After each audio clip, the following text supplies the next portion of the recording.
If I could give everybody a 30-second warning and have the council members please take their seats.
Good evening, everyone. Welcome to the February 21st, 2023 Gilbert Town Council meeting. I would like to go ahead and call this meeting to order. Thank you for your patience. We were upstairs in an executive session meeting. The first item on our agenda this evening is Student Citizen of the Month Awards, and our Vice Mayor will run that presentation. Thank you, Mayor. Good evening. I am Vice Mayor Kathy Tilkey, and it is my pleasure to announce the names of the Gilbert Student Citizens of the Month. The recipients were nominated by their teachers and principals for demonstrating good citizenship and character. We appreciate the opportunity to not only recognize these hardworking students, but to also thank all of the teachers and school administrators in the community.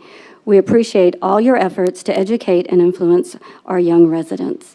Our schools are some of Gilbert's finest and greatest assets. At this time, we are going to begin our Student Citizen of the Month presentation. Please enjoy, and for those of you who are receiving an award tonight, a certificate and packet will be delivered to your school. So we're going to begin with the elementary schools. Let me get my little paper here. Ashland Ranch Elementary, Josie Miles. Bridges Elementary, Harrison Cantrell. Burke Elementary, Piper DeYoung. Carroll Ray Ranch Elementary, Price Harrington. Centennial Elementary, Reese DeHoyas. Chaparral Elementary, John Locke McCombs. Charlotte Patterson Elementary, Bond Anderson. Christ Greenfield School, Isla Grandella. Eduprise School, Gwen Steff. Gateway Point Elementary, Chloe Zimmerman. Higley Traditional Academy, Aaron Sanchez. Islands Elementary, Lucas Garay. Leading Edge Academy Elementary, Adeline Headley. Mesquite Elementary, Chloe Carr. Neely Traditional Academy, Lily Shepard Brand. Oak Tree Elementary, Jack White. Patterson Elementary, Melanie, I had this earlier,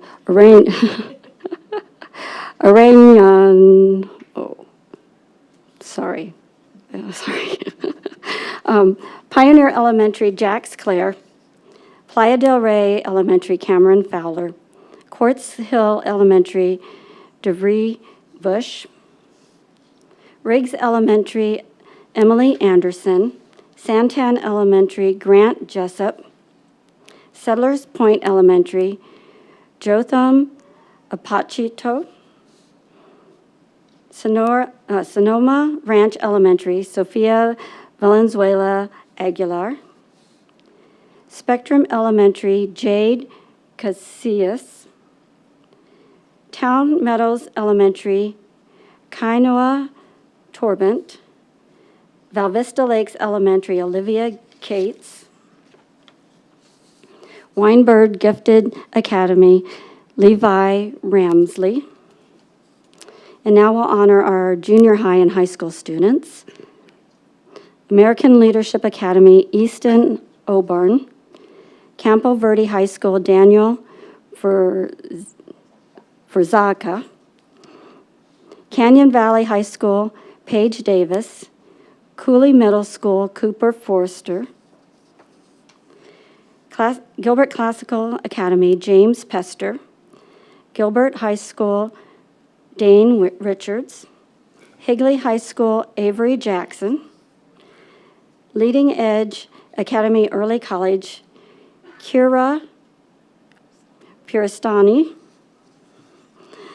Mesquite High School, Lucy Lohman. South Valley Junior High, Avery LeBaron. Let's take a moment to give everybody a round of applause. And I want to thank all the students for your patience as I tried to get through those names, and I hope I did all right. Thank you, Mayor. I know that's your worst nightmare, Vice Mayor. Next on our agenda that we have, our invocation this evening will be by Pastor Terry Bowman of Life Church. Pastor, if you could come down to the podium, please. Thank you for being here this evening. Thank you. Press the button to turn your microphone on. Right here. There we go. Thank you. Thank you for the invitation to offer the invocation. Can we pray? Our great God, we come to you in thanksgiving, and we praise you for this town and its inhabitants, this governing council. Thank you for the privilege of living here and the freedoms that we enjoy as Americans and every blessing that has been given to us. We come tonight in humility, asking your favor in our hour of need. Forgive us for our sins, bringing restoration to the broken, the hurting in our community and in our world. We pray for those who are suffering in war, those who are living without the basic necessities of life, and those who are suffering loss from earthquakes, destruction of their homes, and the loss of family and friends. Be with them and comfort them. Let aid and assistance be delivered speedily to them. We also pray for the needs of our community. Bless the many groups who are providing services and assistance. Empower them and provide the needed resources to accomplish their mission. We pray for the deeper spiritual needs of our community as well. You are Lord of all, and you know the heart of each one.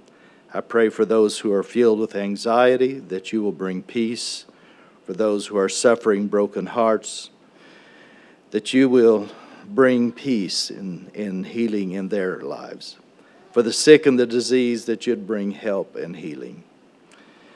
May the same spiritual renewal that is happening in Asbury University in Kentucky and many other universities and churches in our nation break out in our community, and let there be a spiritual hunger and thirsting for your Holy Spirit. Change and transform us in your presence. Let this area be a beacon of hope and healing to our nation as we seek to honor you in all we do. I pray for the city manager, the mayor, this town council, that each one would be empowered to accomplish the many tasks that come before this growing city. May their decisions be for the good of our community, inspire them with creativity, and assist them as they conduct business. Lord, in your word, the Apostle Paul wrote that petitions, prayers, intercession, and thanksgiving be made for all people, for kings and for those in all authority, that we may live peaceful and quiet lives in godliness and holiness. Dear God, we want to pray that request and honor you in this city and throughout the East Valley. We pray that your will be done and your kingdom come on earth as it is in heaven. In the name of the Lord Jesus we pray. Amen. Thank you so much, Pastor. Thank you again for joining us this evening. Next, we will have a Pledge of Allegiance led by Councilmember Buckley and her granddaughter, Olivia Drummond.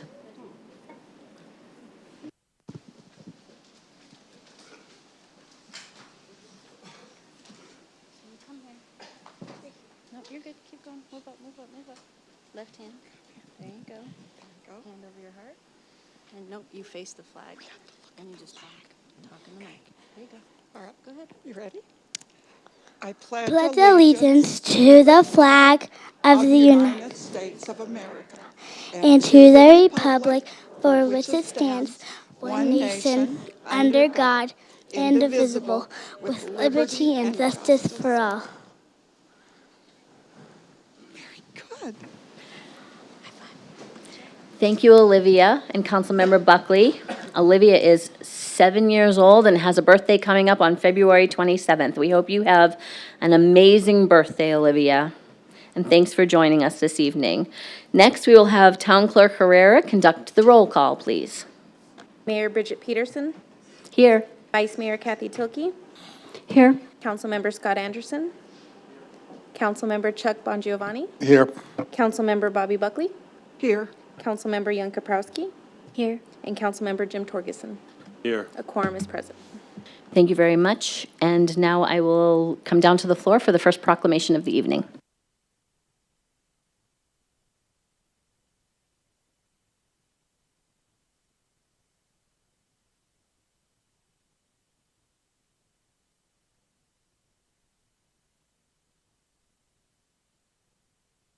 This is the Go Red for Women.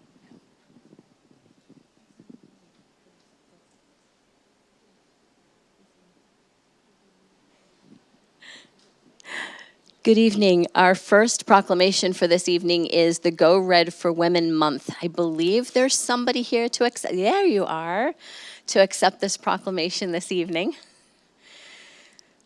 Whereas February 2023 is American Heart Month, an annual campaign designed to encourage heart-healthy sleep, physical activity, and nutrition-healthy habits, since the American Heart Association's mission is to help build longer, healthier lives free of cardiovascular diseases. And whereas the 2023 Go Red for Women Be the Beat campaign focuses on helping women find a new rhythm of healthy habits, since a global pandemic interrupted wellness goals and good health is a journey and not a destination. And whereas in the United States, heart disease is the #1 killer of women, causing 1 in 3 deaths each year, approximately 1 woman every 80 seconds. And whereas in Arizona, on average, nearly 16 women die every day from heart disease or stroke each day, and whereas women have a higher lifetime risk of stroke than men, with different heart attack symptoms that are often misunderstood.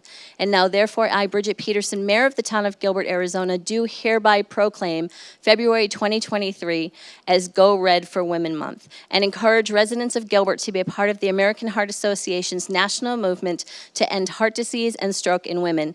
Everyone is encouraged to make a change for better health with physical activity, healthy eating, lowering their blood pressure, and teaching children the importance of staying active and making healthy food choices.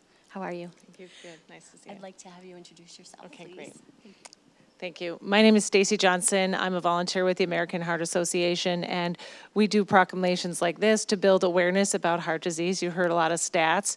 The main thing is that 80% of your risk factors can be mitigated by lifestyle changes and choices, and we need to get the word out. Thank you. Let's get a quick photo.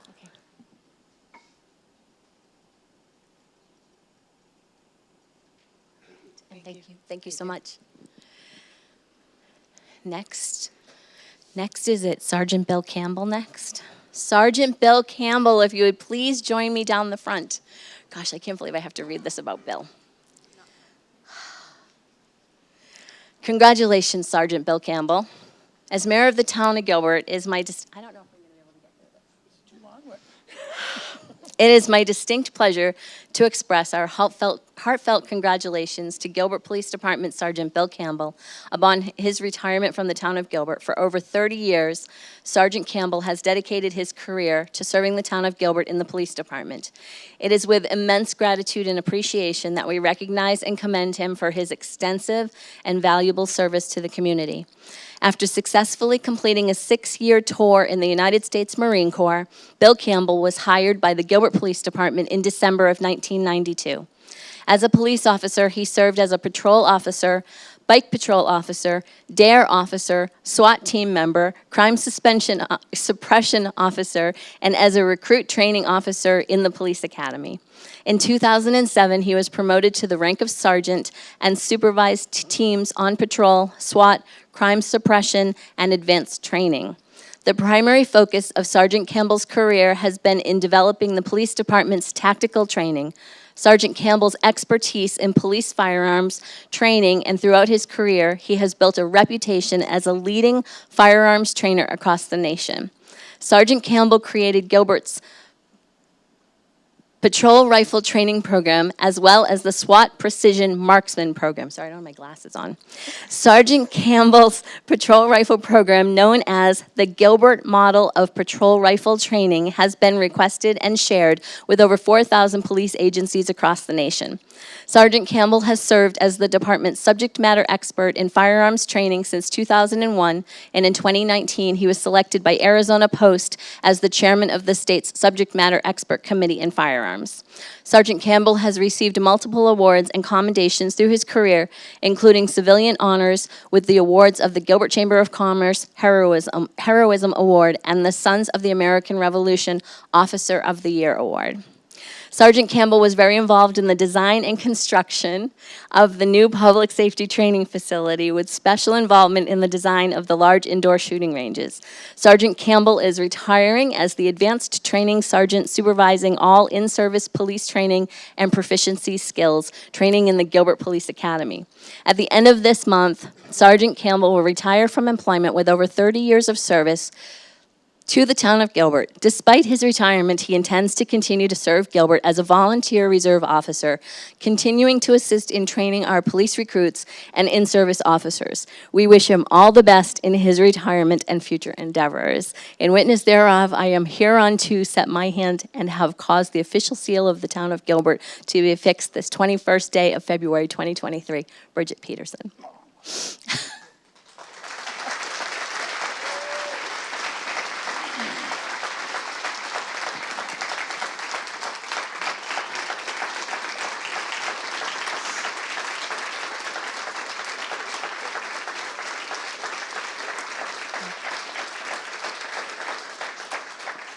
I also want to mention his beautiful bride sitting over here, because they both have dedicated their lives to public service. Diane retired 4 years ago, Diane? 3 years ago, I was right the first time. 3 years ago from dispatch in the city of Tempe. And I think that being married to law enforcement's one thing. Having to live with it every single day is another thing. I respect both of you and everything that you do for the community. Another little known fact is Sergeant Bill Campbell thinks he's Batman.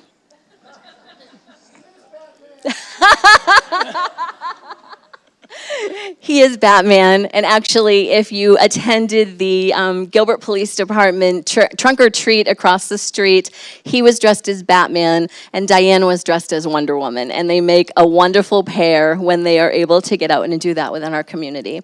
Bill and I also share a birthday.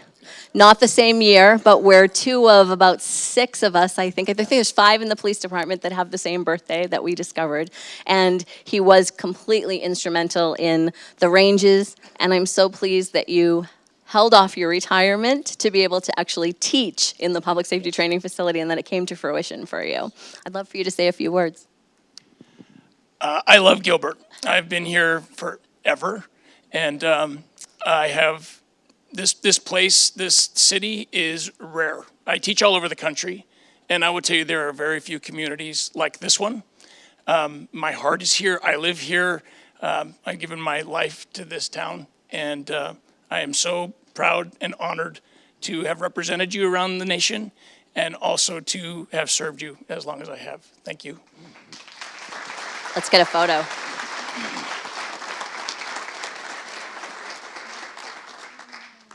Let's get one with Bill and I, and then please ask Chief Solberg to come up and join us. Is there other command staff here? If there's other command staff that would like to come up and join us. Actually, anybody that's in the police department that would like to come up and join us. I think that's appropriate.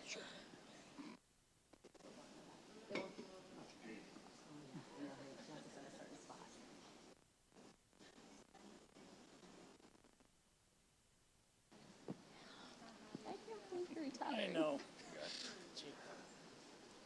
Here they all come. Look at my team. Look at this. Come on over here.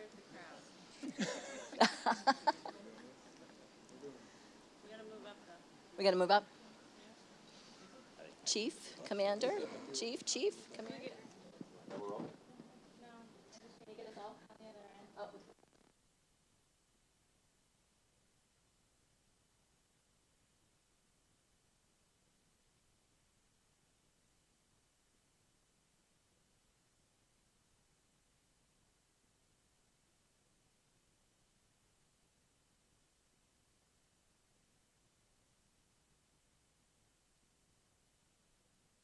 This is for you.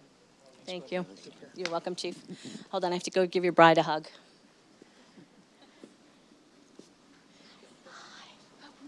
I'm good, how are you?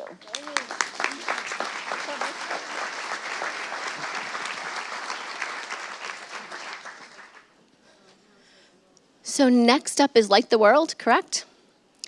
So if you didn't know, we have been honored to be able to be the location most years in all of state of Arizona for the Light the World campaign, which is the giving machines that have been located in downtown Gilbert under our water tower in our water tower park.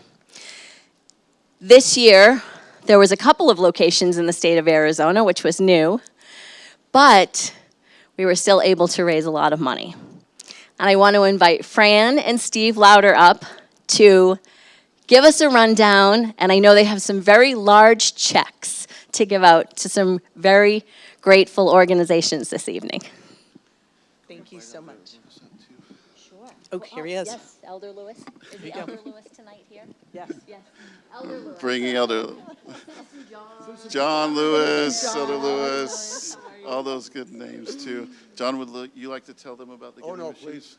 Oh, if you haven't seen or been a part or participated in the giving machines, they are vending machines where individuals and families can experience Christ-like love and giving in an instant by donating to charities that are wonderful and that are all of our heroes. Next year you'll be able to see them again, so I encourage that. We have, click. Click. Is there a clicker? Oh, there's a clicker. Very good. Hey, and we wore red. Support red. I know. This is what they look like if you haven't been able to see them before, with cards in the machines that represent items that you can give to charities, like soccer balls or... Yes, in the past we have had livestock. This year we had education for girls, we had meals, we had shoes. I get a little teary-eyed because they're all over there and they are the ones that are in the trenches each and every day, and we are blessed to have them represented in these wonderful giving machines this year.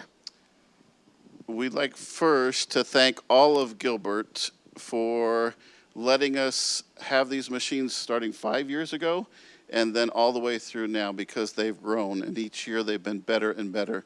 So if we could just applaud the town of Gilbert, that would be great. Yeah. Thank you. Those are awesome. We have with us many of those who helped with the giving machines, and we want all of them to stand.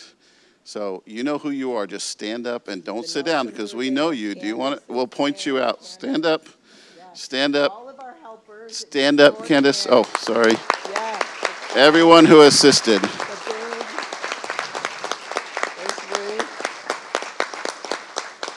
Thank you. Thank you very much for that. We have, with our thank yous, we did want to explain how and what happened to the giving machines this year. It was amazing that because of what happened in Gilbert, the powers that be, John is our presiding authority, and those who work with us, worked out that we could move machines around throughout all of Arizona because of how strong Gilbert was. So what happened was we have machines in Flagstaff, in Glendale, in Tucson, and in the Gila Valley that all participated in this year's work. We expanded our local charities from 4 to 25 throughout the state of Arizona, which was exciting, and they all received great donations. Yes, that was great.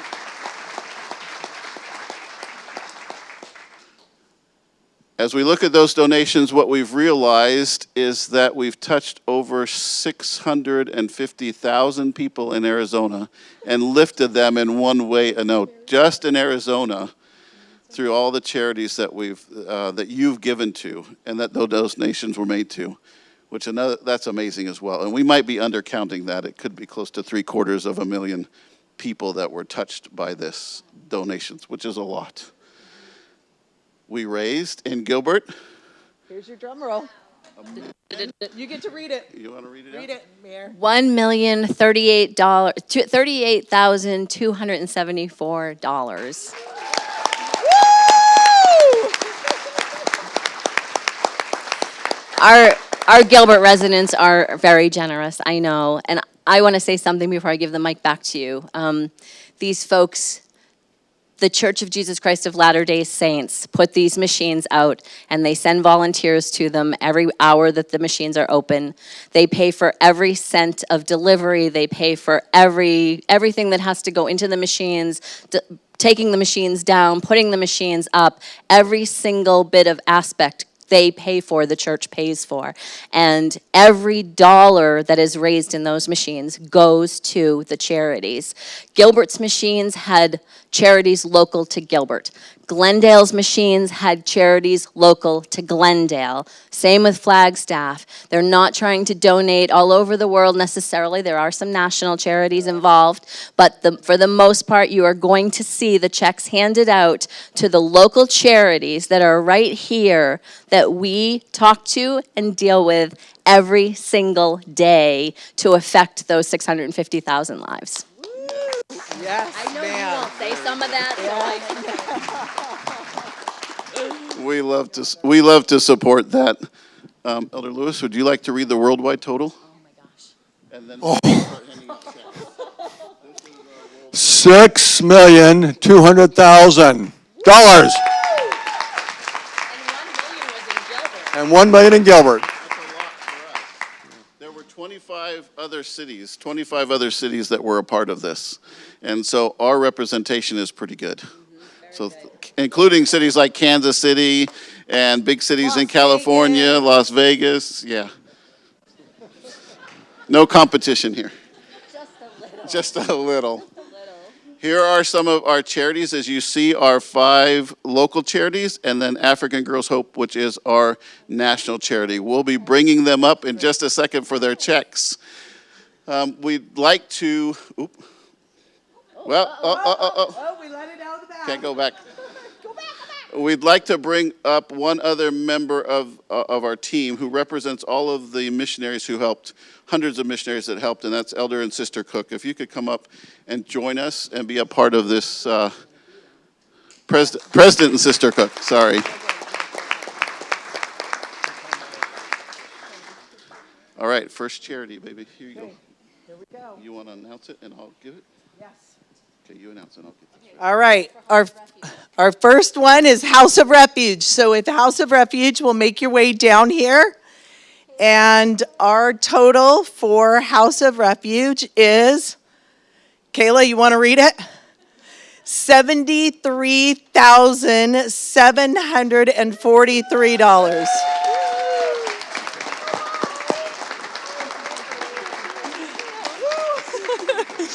You can give that. Get in there, and get a there's picture. the check.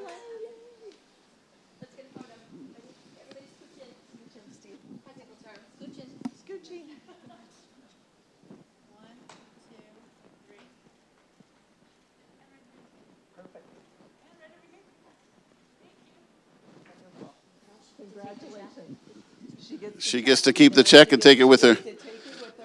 And then inside the boxes are actual cards that were in your machine this year. So they're a little banged up and a little beat up, but you get them. You get your cards. You're welcome.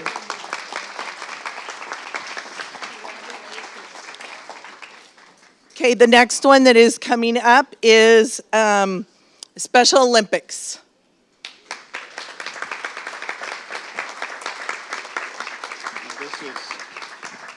This is the first year for all of these charities to be in the giving machines. So it's exciting for them and exciting for us to make new friends and be a part of their lives. So the total for Special Olympics is $76,568. There you go, my friend. You're welcome. Give me their box. And you can give that. We'll have you help that over there. There we go.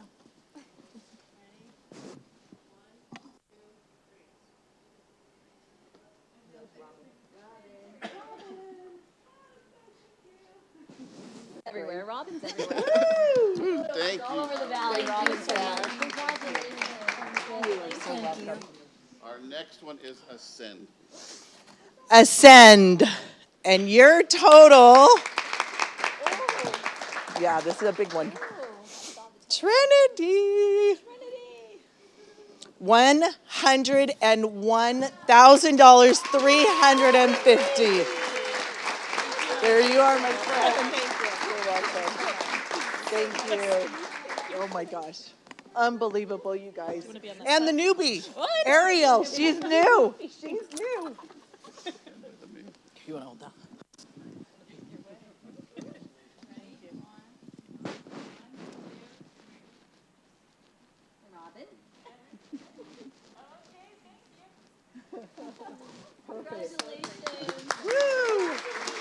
As you can tell, these aren't small checks.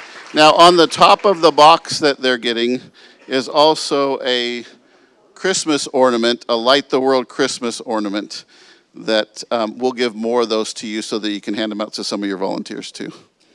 Okay, our next one is Gathering Humanity. Come on down.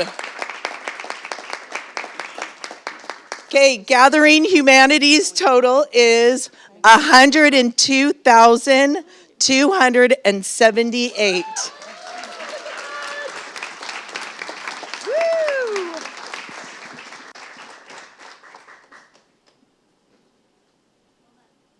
Hold on.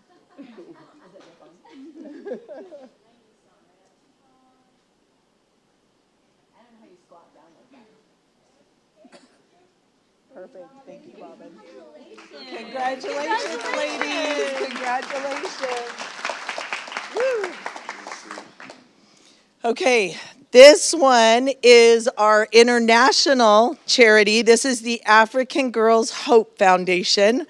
So, Miss Grace. They provide education for girls in Africa who are not currently allowed to go to school.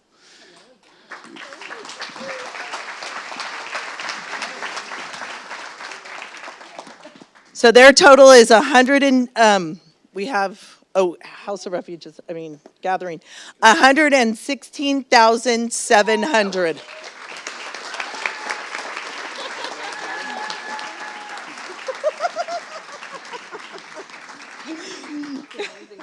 Woo!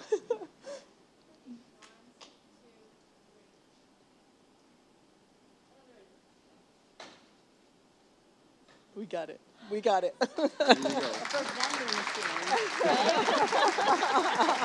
Now, African Girls Hope was in 2 other cities, and their grand total ended up being just about 150,000.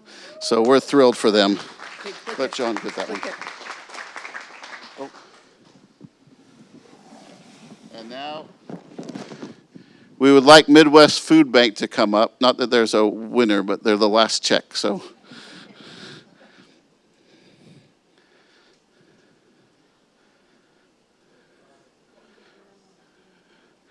Now, Midwest has been with us for how many years now in Gilbert? For 6 years? Yes, 6 years. These are some of the best people you'll know.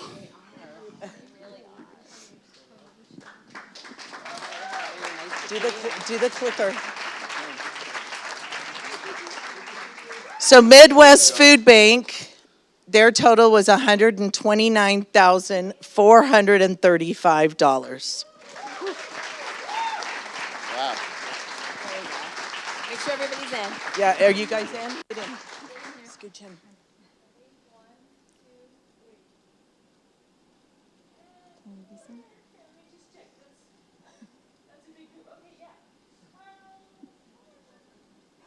Robin, I love it. I love it. I love it. Congratulations. Congratulations. Oh my gosh, thank you. Thank you.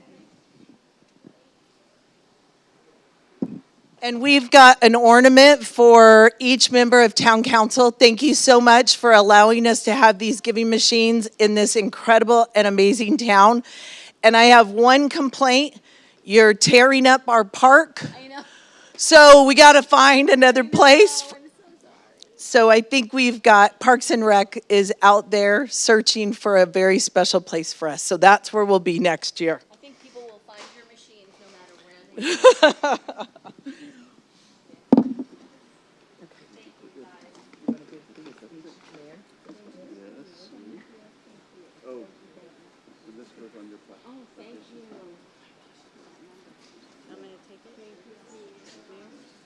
Mayor, there's one more.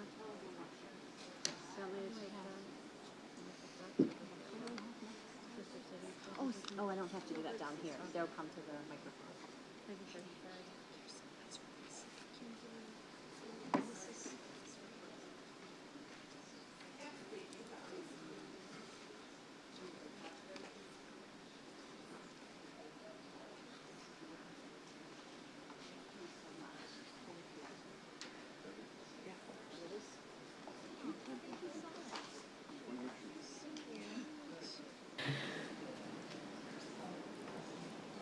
I'll give them a second just to make their way out.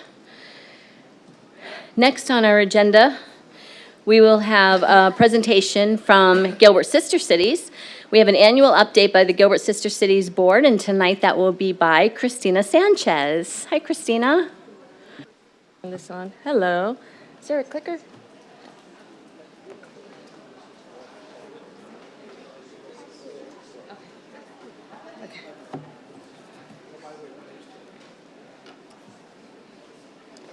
Thank you, and hello, Mayor Peterson, Vice Mayor Tilke, council, and guests. For those of you that I have not met, I'm Christina Sanchez, president of Gilbert Sister Cities, and tonight I'm going to present the year in review for what we've done, what we did 2022. So each year, we kick off our year with an East to West Gilbert Fest. We celebrate this, not only the Chinese New Year, but it's our opportunity to honor our partnership and friendship with our sister city of Lishan. Guests are treated to some fantastic entertainment. There's a silent auction, and it's a fantastic celebration of the Chinese New Year. Last year we celebrated the Year of the Tiger. In the spring, with the support of the town of Gilbert, our generous sponsors, and help from countless volunteers, the Gilbert Sister Cities Friendship Garden came to life at Gilbert Regional Park. This is something that we're very proud of.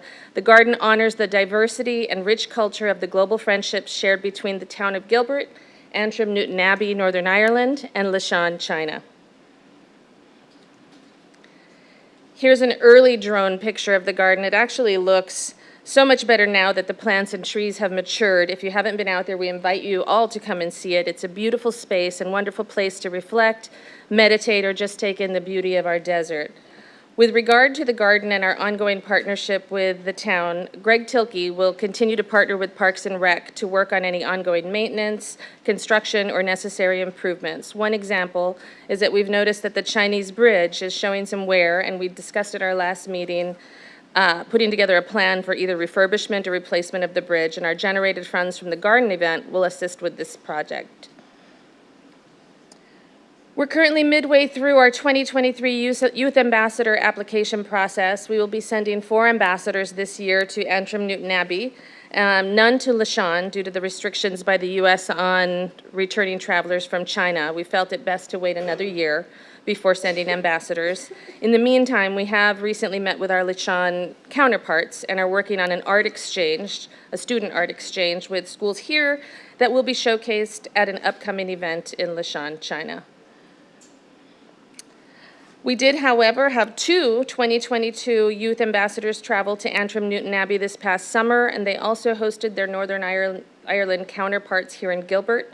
We did not have any youth ambassador travel to Lishan last year either, as there were continued COVID restrictions. Hopefully next year. Later in the year, our board and membership celebrated the Gilbert Sister Cities Irish Holiday Social. This honors our long-lasting friendship as sister cities with Antrim, Newton Abbey, Northern Ireland. This is always a special celebration for our members to end the year, and while it's also the first time that our board generally gets to meet the following year's youth ambassador candidates. I've saved the best for last. In the fall of 2023, we celebrated our first ever A Night at the Garden. This is where we thanked all of our Gilbert Sister Cities Friendship Garden donors and volunteers, as well as our fantastic Parks and Rec Department partners. The event coincided with the delegation visit from Northern Ireland and provided a wonderful ceremony following the recertification of our commitment as sister cities. At the event, guests were treated to fantastic entertainment, keynote speakers, and some heartfelt recognition. We plan on making this an annual event, and though we will move it to the spring beginning in 2024. Just a quick board update. In our recent meeting, we addressed Greg Tilkey's retirement from the board, created a new emeritus board with Greg as the first member voted in. We also welcomed Councilwoman Kaprowski as our council liaison, and held board elections for new members in executive positions. As you're most likely aware, we are planning on having representation at the upcoming delegation to Antrim Newton Abbey in September. This concludes our update. We appreciate your time and continued partnership with the town of Gilbert, and we look forward to another year of community connection, friendship, and cultural experiences. Thank you. Thank you, Christina. Any comments? Excited to see the changes going on with Gilbert Sister Cities. I love being a part of it and being the liaison for so many years, and really excited for Councilmember Kaprowski now to take over where Vice Mayor Tilkey left off, and I think you're doing great things. And the kids this year are as amazing as the kids in the past, so I don't know how you choose. We're extremely proud, and it's a very, very hard choice, but Yes. Thank you again. Thank you.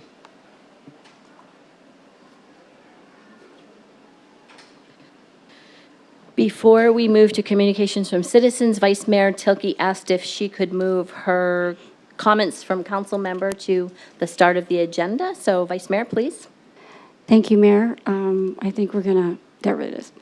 I just wanted to let everybody know early in the meeting that our subcommittee on communications has been working, and we are going to be hosting 3 town hall meetings that is open to all of the public, and those are the dates and the times up on the screen.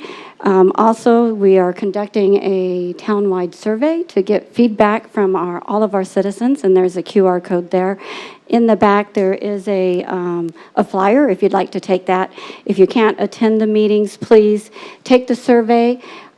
We will be gathering all of that information and bringing it back to the full council in May with some recommendations. And so thank you, Mayor, for allowing me to announce that.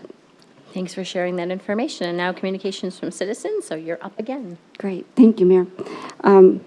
First, I'd like to just read a statement regarding the communications from citizens. The Gilbert Town Council values citizens' comments and input. Anyone wishing to speak before the council must fill out a request to speak card for each item they wish to speak on and submit it prior to the beginning of the meeting. The communications from citizens portion on the agenda provides citizens an opportunity to identify for the town council matters of interest or concern related to town government that are not on the printed agenda.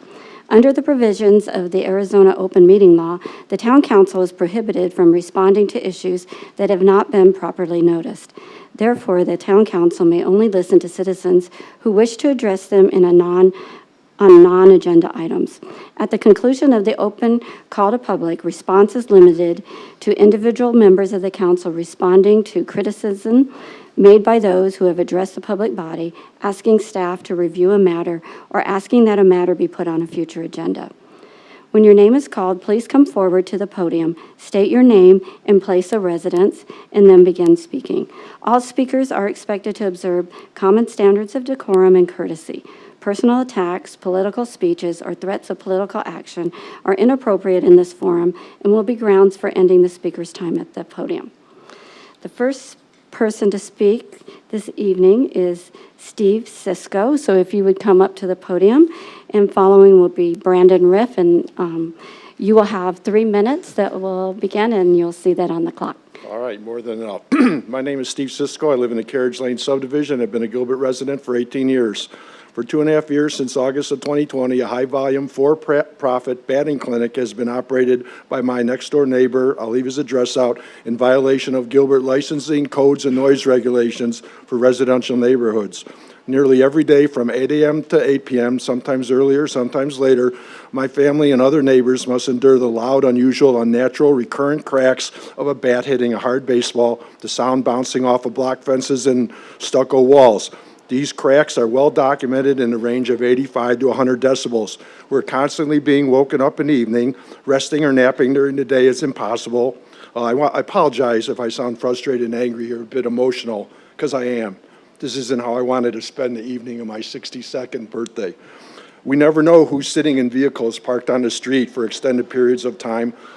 Unlike the homes to the north, my family doesn't have to deal with the errant balls landing in our yard and the bright lights hung 12 to 15 feet to illuminate the batting cage during evening hours so the business can be extended.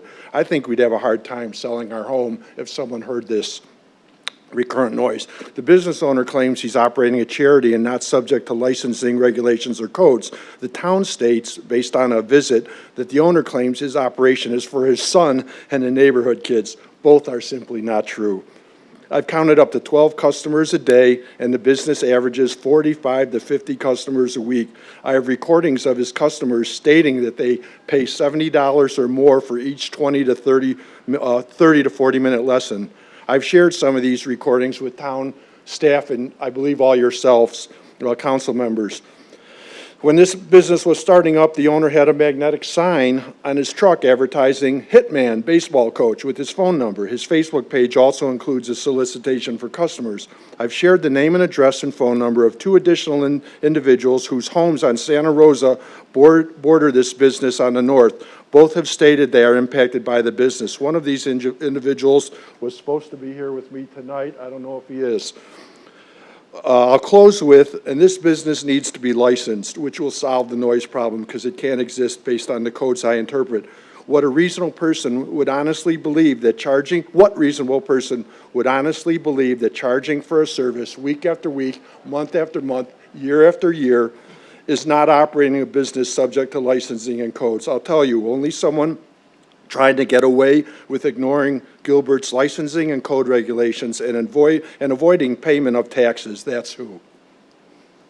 I'm done. I just wish and hope the city can do something about this. Thanks. Thank you, Mr. Cisco. And I know this isn't where you want to spend your birthday, but I'd like to say happy birthday to you. Thank you. I can collect Social Security, I suppose. Now you're talking. Thank you very much, Mr. Cisco. Brandon Riff.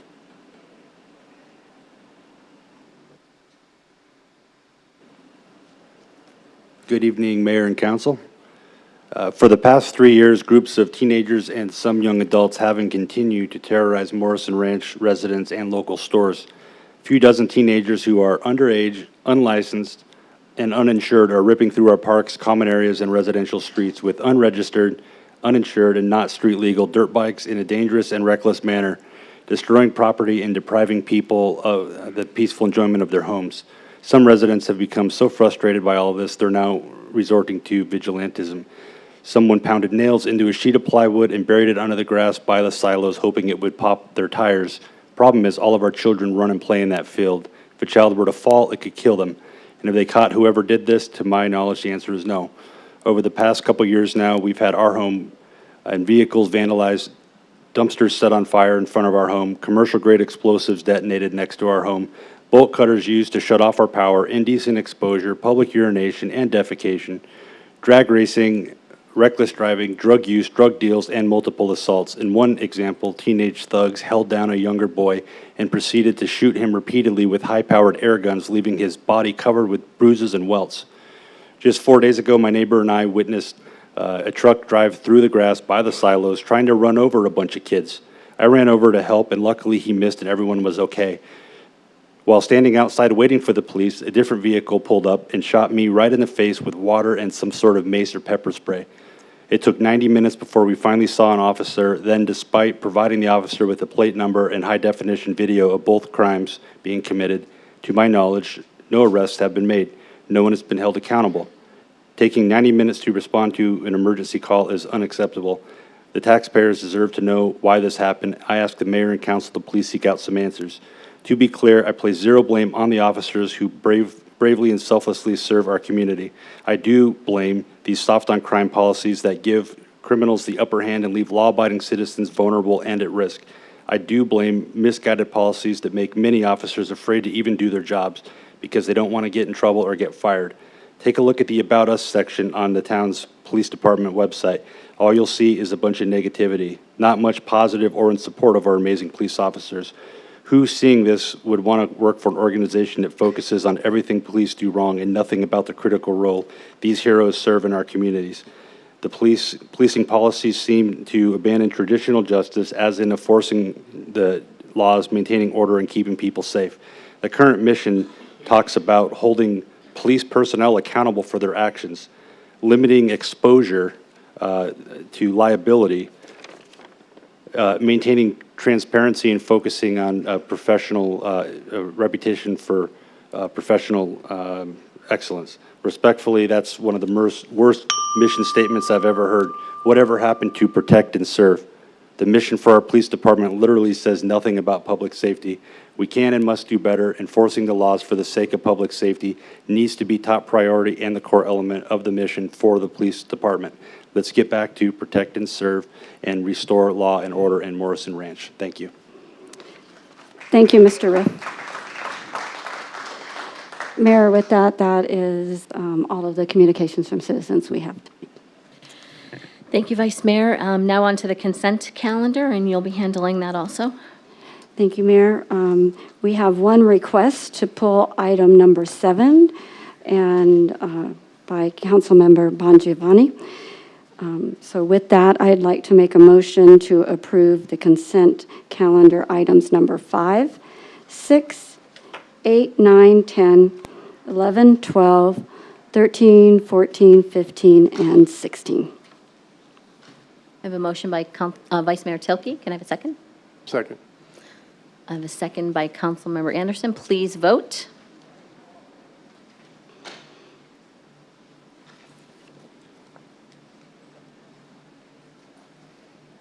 Who? Somebody hasn't voted. Who's it saying? I can't read it. It's not showing up on here. Oh, there we Okay. go. It was.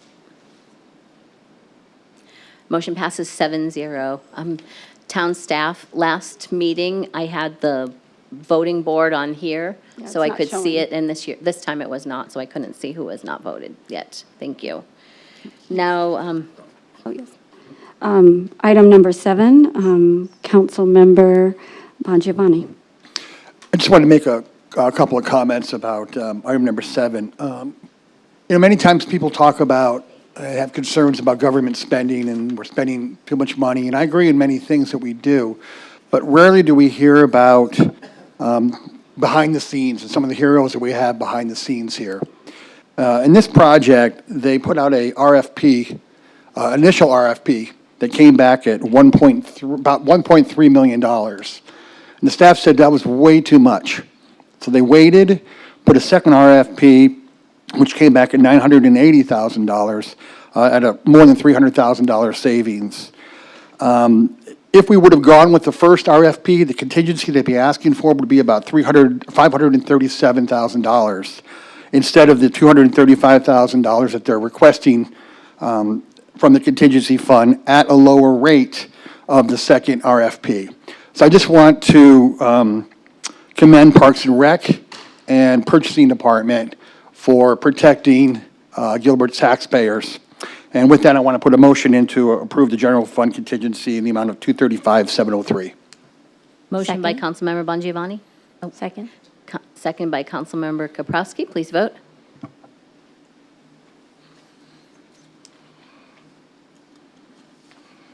Motion passes 7-0. Moving on to, thank you, Vice Mayor. Moving on to our public hearing portion of our agenda. Items will be heard at one public hearing at which, Sorry, excuse me. yes.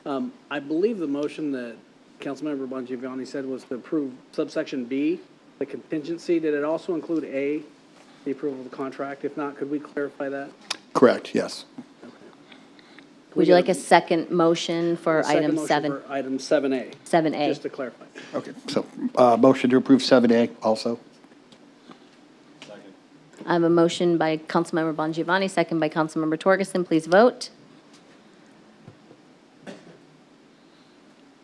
Motion passes 7-0. Thanks for that catch, Chris. When it's a multi-part, we have to be careful to make sure that both are covered. Thank you for that. Moving on to the public hearing portion of our agenda. I will go ahead and open the public hearing. We have 3 liquor licenses and the ranch with a request to be tabled. We have a Code of Gilbert potential resolution, ordinance, and we have 3 fees. Would anyone like to, we have comment cards for item 21, the Code of Gilbert ordinance. Is there anything else that anyone would like a presentation or to comment on, or would anyone like to cover all of these with one motion except for the code? You'll have to turn your microphone on. Okay, items 22, 23, and 24, can we discuss those? Yes, I can keep those separate. That's what I was asking, if you would like to keep okay. those separate. Yep. Okay. So then if anyone would like to, I'll close the public hearing. If anyone would like to make a motion for items 17, 18, 19, and 20, which would be tabling the ranch case and the 3 liquor licenses. So moved. A second. I have a motion by Vice Mayor Tilke, a second by Councilmember Bongiovanni. Please vote.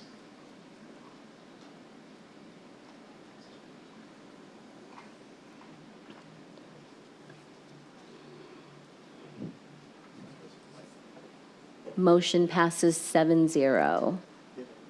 Now we will move on to item number 21. I'll open the public hearing, and I know we have some residents that would like to speak on this issue. It's the Code of Gilbert, conduct a hearing and consider adoption of an ordinance amending the Code of Gilbert, Arizona by amending Chapter 62, Traffic and Vehicles, as stated in the agenda. I don't think we have a presentation on this. I'd be happy with just going right to the public comment with the public hearing open. Is that good for the council? Vice Mayor, you have the statements, the comment cards? Thank you, Mayor, and I'd just like to confirm that they will each have 3 minutes each. Okay, great, thank you. So when I call your name, if you'll come forward and state your name and place of residence, you'll have 3 minutes that will show on the clock. So first up is Andrea Wolverton, followed by Shane Crissar. Andrea, okay.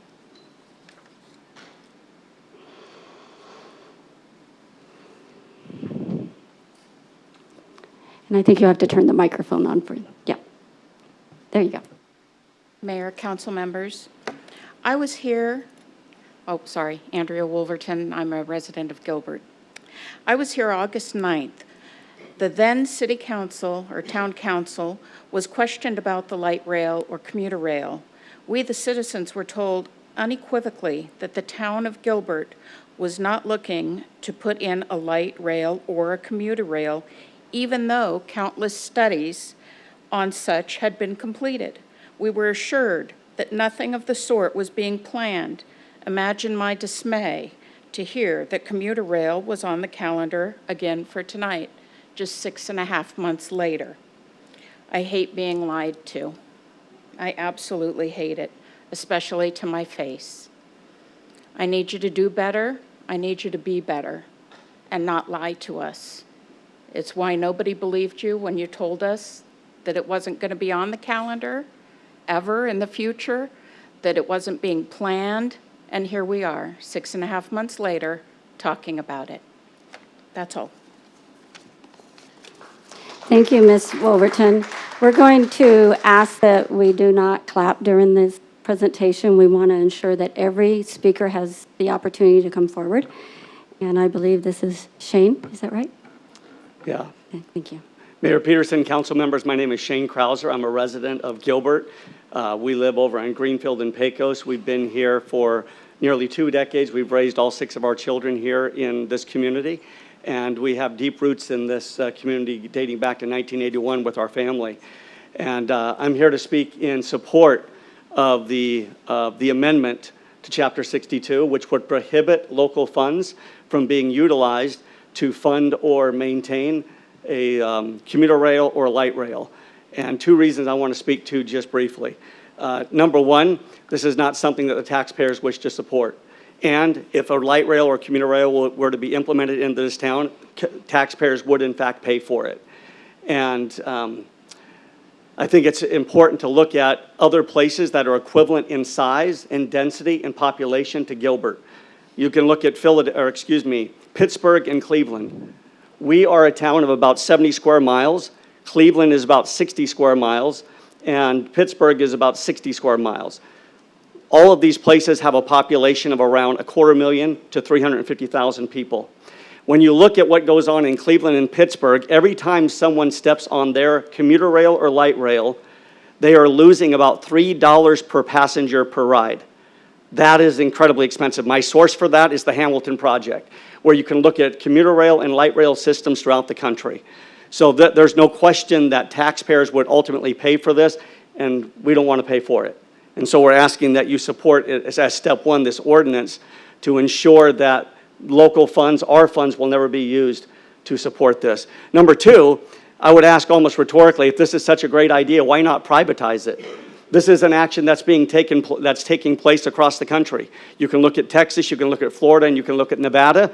They're all taking measures to identify whether privatizing commuter rails and light rails actually work. You can look to Asia and see where it's working effectively.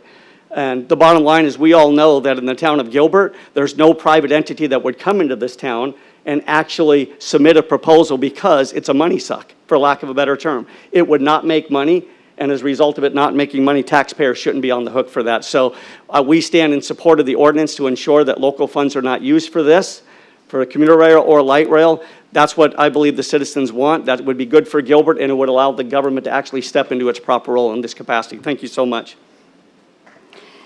Excuse me, please. Thank you, Mr. Krauser. Next up is Pamela Ingermanson, and then following her will be Sherry Brown. We did not want to, we said we didn't want to talk. Oh, thank you. I apologize. I'm new at this, so thank you. You do not wish to speak, but you are in opposition. Thank you. And I believe Sherry the same, right? Thank you very much for your patience. So next will be April Tornquist, and followed by Ginger Smith. April? Okay.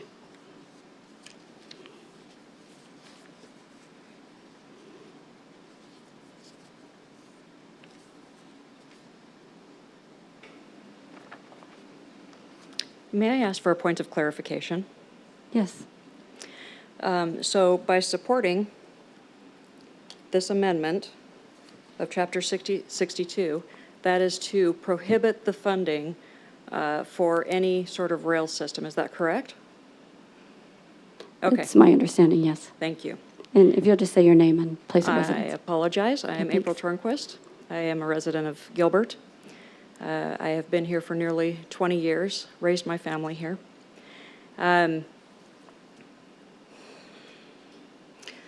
I will keep it brief in the interest of time. my son spent a couple of years in Canada, Quebec, and I asked him about the homes there, and he said there aren't any homes, there are just apartments, and there are just rail lines. And I thought that was really interesting, and I started doing a study.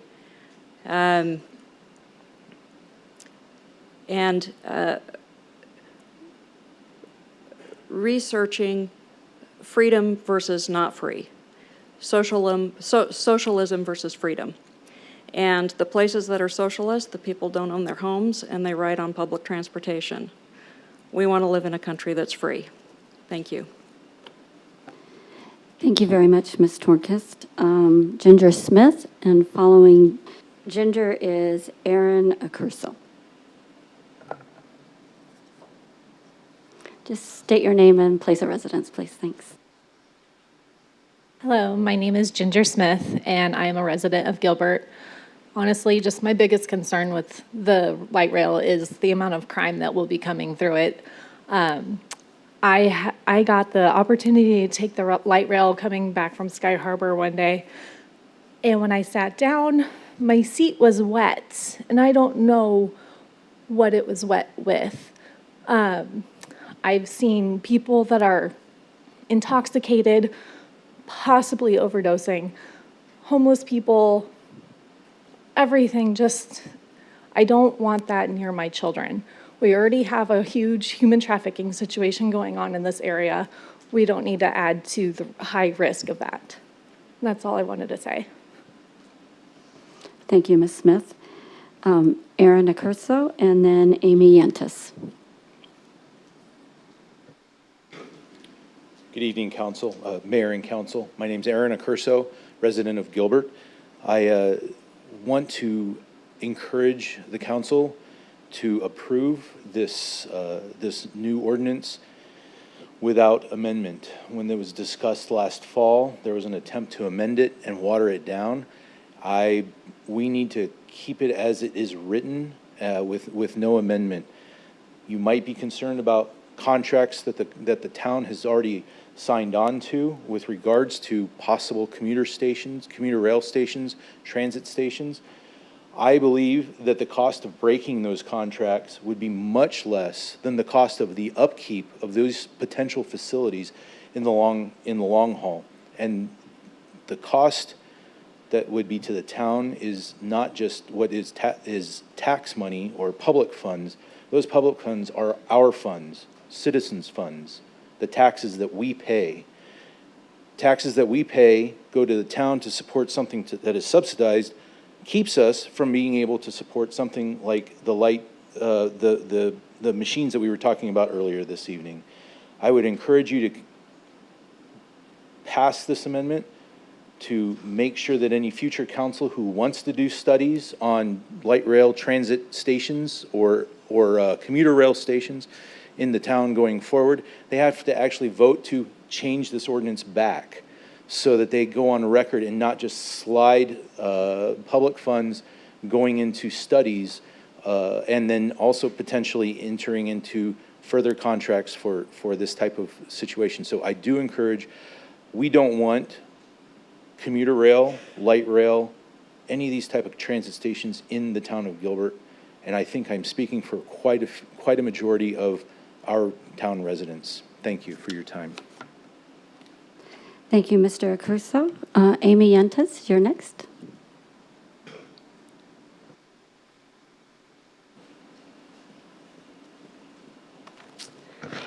Mayor, Council, for the record, Amy Yentes, Gilbert resident. Nice to be on this side of the dais and nice to see everybody tonight. And I'd be just derelict in my responsibilities as a taxpayer and resident if I didn't show up tonight and urge this body to pass Agenda Item 21.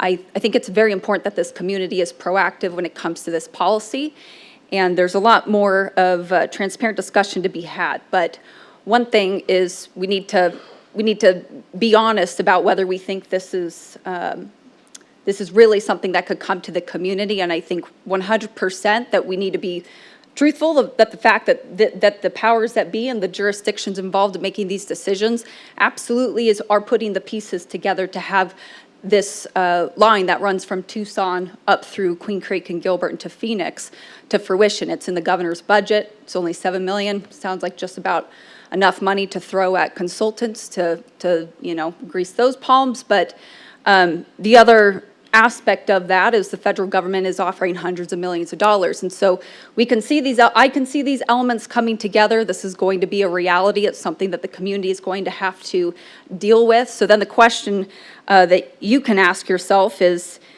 because I think we can say and plan on the fact that it is coming, what can Gilbert do? What can Gilbert not do?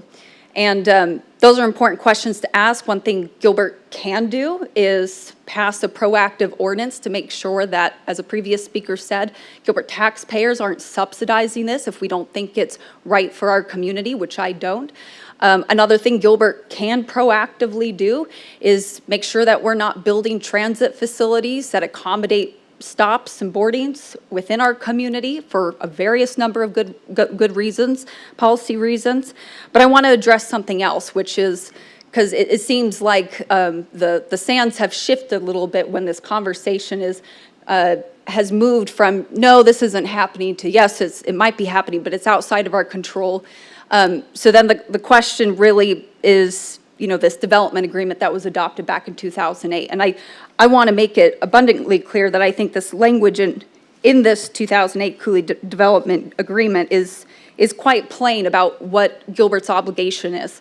And Gilbert is not obligated to build a transit facility. It is not obligated to accommodate commuter rail in one or two of those facilities. What it's obligated to do is use all reasonable efforts and authority to work and plan with ASU, East Valley Cities, MAG, Phoenix Mesa Gateway, Southern Pacific Railroad, the Arizona Rail Passengers Association, and related stakeholders. Now, I don't know who to cast blame. I don't know in 2008 who wrote this development agreement, but I can tell you who was left out of this required stakeholder group, and that was taxpayers and citizens. So now is kind of the opportunity we have to vet through this. Is that my 3 minutes already? Oh, gosh. Yes, it is. Some things are easier to Goes faster when you're on that yeah, side, it sure doesn't it? does. Urge you to vote for this. I urge you to be proactive, and Happy New Year, everybody. Nice to see you. What do you think of the new digs, Amy? They're very fancy. Thank you, Ms. Gentes, and it was very nice to see you. And Mayor, with that, that's all of the public hearing. Great, thank you. Bring it back to the dais. I don't know that anyone has any questions for staff at this point, so I think I can probably close the public hearing and bring it back to the dais for discussion. I'd like to open that discussion in the fact that I agree 100% with Amy and Aaron Acuso. The cost of breaking a development agreement is far less than the cost of dealing with the rail. It's the light rail and commuter rail are completely separate entities. And yes, light rail is pretty much dead on the vine because it stopped at Gilbert Road and Main Street. Its initial plan was to come down Power Road. That was proposed 20 years ago. It stopped there. I'm glad it stopped there. As a person who grew up in Los Angeles, when I go back to my hometown, Glendale, California, Amtrak has Metrolink. It's a mess. It's ugly. It brings crime. It brings homeless. It's a step up from our light rail. My business is on the light rail. I challenged a salesman that said that Mesa was one of the safest communities in the country. I challenged to walk around my building. He found a crack pipe less than 20 feet from my front door. So it was brought by the same person, the same people that killed the man that fixes my shoes. Lamb. He's dead. Light rail is not truly the focus. The focus is commuter rail. I believe that if any aggrieved parties exist from breaking the development agreement, that the cost would be less. I feel it's to preserve the character of this town, we must vote yes on this ordinance. To the First Lady, I don't believe anybody was lying by bringing this up, and I hope you understand that. I'm bringing this up to try and make sure it doesn't happen. And I don't think a lot of people here even understood that it was written in by somebody in 2008, and the stakeholders weren't you, and they should have involved you.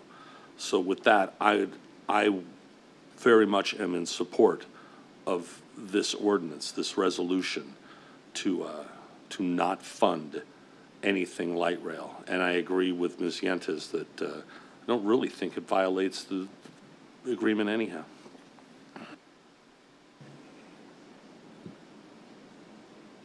Councilmember Buckley? Thank you. I don't think it's any secret how I feel about light rail, because I've talked about it for the last 9 months. And I agree 1,000% with Amy Yentes and what she said.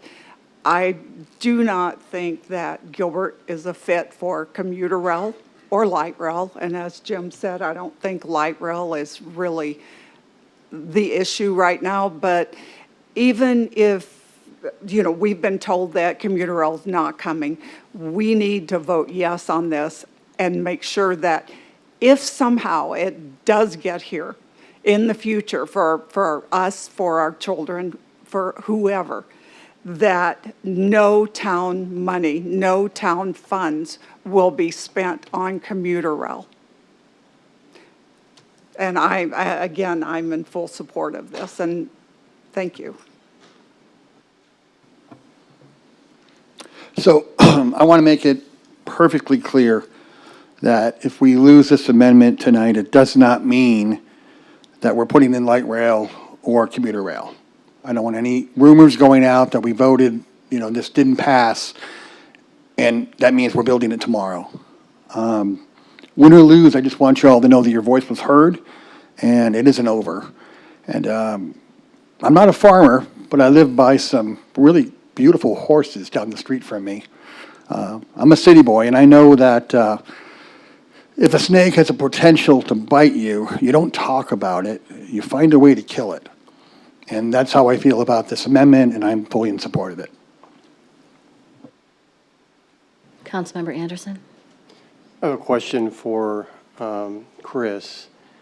There's been discussion about this particular ordinance addressing the commuter rail and commuter rail facilities. Does the language of this cover commuter rail facilities? Mayor, Councilmember Anderson, I've got it up right now. Let me just confirm. I believe the answer is yes. The prohibition would be commuter rail or light rail located within the jurisdiction of the town. It prohibit the use of or spending resources, expenditure of monies, accounts, credit facilities, vehicles, personnel, equipment, buildings, or any other thing of value for the furtherance of commuter rail or light rail within the jurisdiction of the town, including feasibility studies, stations designs, and the like. Thank you. What I'm concerned with, and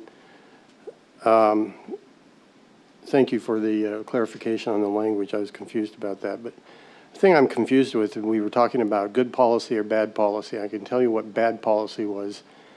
When the town of Gilbert gave up a whole stretch of freeway frontage years ago and lost the opportunity that economic development could have been brought to Gilbert, but we gave it up to Mesa. That was bad, bad policy. And I don't know that this is bad policy or good policy. I know Amy brought that up about whether it's there are policies that we should consider when talking about putting the station in. What I'm concerned with is if it does happen in the future, even if we don't put any money into it, that's bad policy if we let that train go through the town with no opportunity to gain economic development from it. That's my view. So I'm confused whether or not, at this point, whether or not I would support totally banning any opportunity to at least locate a station in the town if that happens in the future.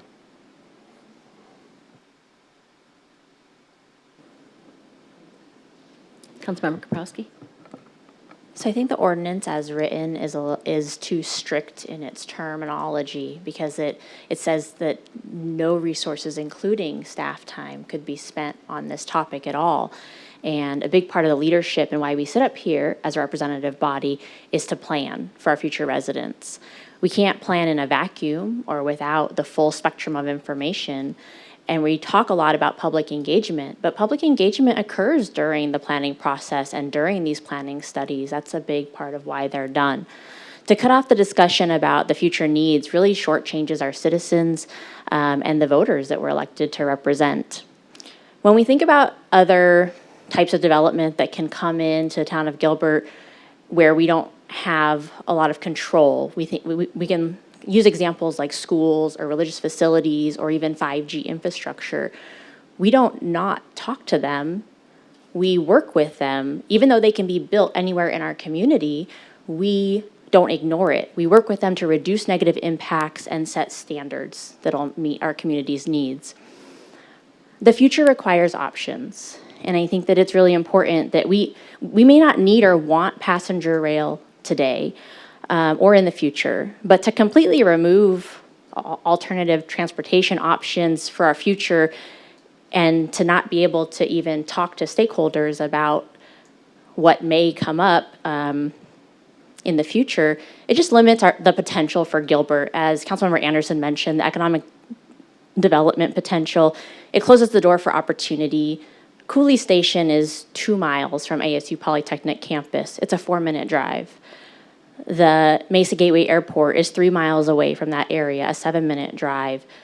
Even though those are located in Mesa, we are a stakeholder in the airport, and the ASU Polytechnic campus is a regional economic driver that I think we need to be thinking about as we consider this ordinance or a revision. So currently, I don't see any tangible benefit to Gilbert residents to limit the conversation or to limit our understanding of the short-term or long-term impacts and needs of transportation in our town. So I don't support the ordinance as written. Thank you. I'll mention one more thing if I can. Am I allowed to? Sure. Okay, cool. It's true. We don't know the future. If you'd have said to me 15, 20 years ago, Chuck, you're going to use your phone and get into a car with a perfect stranger, and he's going to take you around wherever you want to go, I would have said, no way. So we don't know the future, and we're not saying in this ordinance that we're not going to support a transportation center, because Lord knows what will be in the future. That could be maybe a spot where we have electric chargers. It could be whatever we're looking at 10, 20 years ago, and the innovation from here till then. I just know the trains are in the past. That's all I know. But I'm open to the future, and I'm not saying, and the ordinance isn't saying we're going to not get out of the contract and not build a center. It just says we don't want trains in that center. To that point, it's 18th century technology. We're in the 21st century. That same commuter station could be an EV charging station. It could be scooters. It could be whatever. But what it has proven to be, whether it's Los Angeles, whether it's BART, wherever it is, it hasn't proven to be positive. It does nothing but lose taxpayer dollars. There's not a single place in the country where it breaks even. And quite simply, in your own words, Councilwoman Tickey, a future council could turn this right around. They could say that we were ignorant and we were botching it, and they could just turn it right back around because there's such great opportunities with commuter rail that are coming forward. And Torgerson was just such a moron for suggesting this. So let the future of Gilbert ride on the next council that says, no, Torgerson's an idiot. Let's have some commuter rail then. So I think that in order to send the proper message to this town, to the people that count on their safety, that count on the character of this town, that we need to give them that assurance. And if we don't, I think we're disingenuous as to representing them. I just do. Councilmember Anderson? Just a point of clarification, that transit center that's identified in Cooley Station is intended for buses, for scooters, for all sorts of transportation. It's not just rail. There's lots of transportation, and that developer is depending on that. And nobody's saying not to have a transportation center there. They're just saying no commuter there. And we can have an ordinance that says I'm an idiot anyhow, and its own separate thing if you wish. That'd be fine. But I'm standing by what I am suggesting as something to reassure the people of this town that the character of their town and what the safety they expect is intact until some future council finds it to be absolutely abhorrent that this was written. I suggest we move forward. Councilmember Buckley? Well, I would like, I don't know, I know that Councilmember Kopowski mentioned that this says that we're totally taking out commuter rail. And this, maybe, Chris, this might be something for you, but it's, my interpretation of that is, right, we don't want commuter rail, but the main purpose of this is so that no town funds are used should that happen down the road. And I am 1,000%, I do not believe that the town should pay any of their funds, and I understand what Councilman Anderson was saying, but there, let's get the people bringing the commuter rail in, have them pay for that if it were to ever come. But I don't read that as being never. I read that as the main part of this is to not use, really, when we say town funds, it's really the residents' tax funds. It's the residents' taxes that they're paying, and they will go up if that were to happen. The ordinance as written currently states that staff resources couldn't be expended either. And I think that's my biggest concern, that we wouldn't have a seat at the table for the conversations. And although it may seem like this is solving a problem at this point, the conversations are starting now at this level, because these transit systems, if they're ever going to even be proposed, they will take probably over 7 years to even be developed before they're implemented. But the conversations start now at this level. And I think that's why it's important for us to be open to at least having a seat at the table so we can have the conversation and have the proper public engagement versus shutting off all connection to these systems completely. Thank you. Isn't it part of the code that staff can participate in conversations where it's mentioned where it's considered, but it's not staff resource? It has to be an ancillary subject, something of that nature? I think I can't find it looking at it, but I believe it states that staff time, yeah, it says, the town shall not spend or use its resources, including the use or expenditure of monies, accounts, credit, facilities, vehicles, personnel, equipment, buildings, or any other thing of value to the town for furtherance. And beneath it, it says they're not forbidden from participating in the conversation as an ancillary subject, doesn't it? This section shall not be construed as a prohibition of participation by the town, its employees, or its officials in state, regional, or local planning bodies, committees, or boards that may incidentally address or conduct business pertaining to commuter rail or light rail. That's like me sitting on Valley Metro. That's what that speaks to. That's not having a conversation with another outside group about this. That's how I read this. That's my position on the Valley Metro RPTA board, meaning I can be part of those discussions that are going on. But to me, this still prohibits staff from being involved in any other discussion that might be coming to this area. That's one of the parts that concerns me the most. I think this is I always refer to it, it's a pool fence ordinance. It's a false sense of security.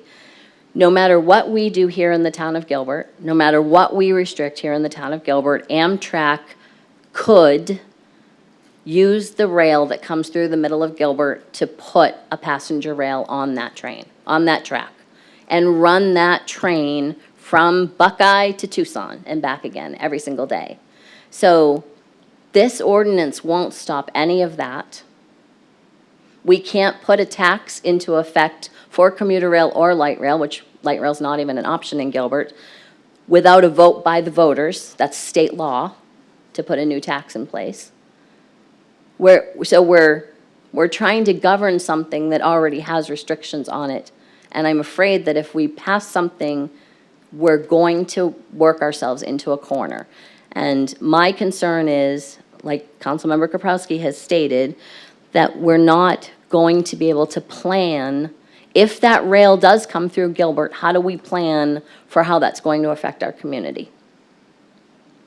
Whether we want the rail or not. We're not paying for it. We're not offering any dollars to it. We're not offering anything to it. We still have to be able to plan for it to potentially come through our community. That's our jobs, to plan and make sure that this community is safe and well-run into the future.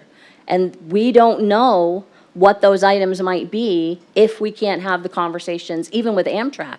This would say we can't have those conversations with Amtrak. We can't be involved in those conversations. And that concerns me from a planning perspective for the future of this community. And I do think it's going to prohibit the discussion of transit stations and whatever we call those. It's a transportation hub, let's call it, that would potentially house electric vehicles, Uber and Lyft, electric scooters, maybe a circulator bus from the Heritage District to Cooley Station and back again. That needs a place to be able to start and end. A bus that would then continue on to Phoenix Mesa Gateway or ASU. That needs a place to start and end. And if we can't have those conversations about those locations or run a study for that station that sits on land that we own, we are tying our hands unresponsibly for the future of this community, But I think, in my opinion. But I think we're playing hide the football here. The number of times I have heard from this dais, no way are we having light rail. Okay, so let's put our money where our mouth is and solidify that. And say, no, there will be no light rail, and the ordinance will say, no light rail. Again, I'm all for the other methods that you're talking about. I see nothing in the ordinance that says we can't spend money on that. It's just specifically talking about light rail and commuter rail. And I understand the process. If Amtrak says we want to have commuter rail here, yeah, we probably do need to fund something to see how that would base us economically. But let's kill the light rail because it's been spoken on this dais a number of times. I don't want to leave, today knowing that it could still be alive somewhere. Why don't we just kill it? And that's a great possibility to do. I am not going to sit and edit this ordinance from the dais. That's poor management. It's poor leadership. If we have an opportunity to take this original ordinance back and make some changes to it, like I saw in the second version of this ordinance, I would be much more open to that discussion. And I think there's a way to get there.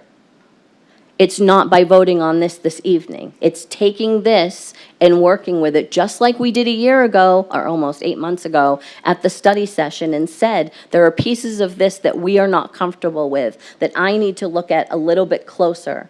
And then we came back with something that was better.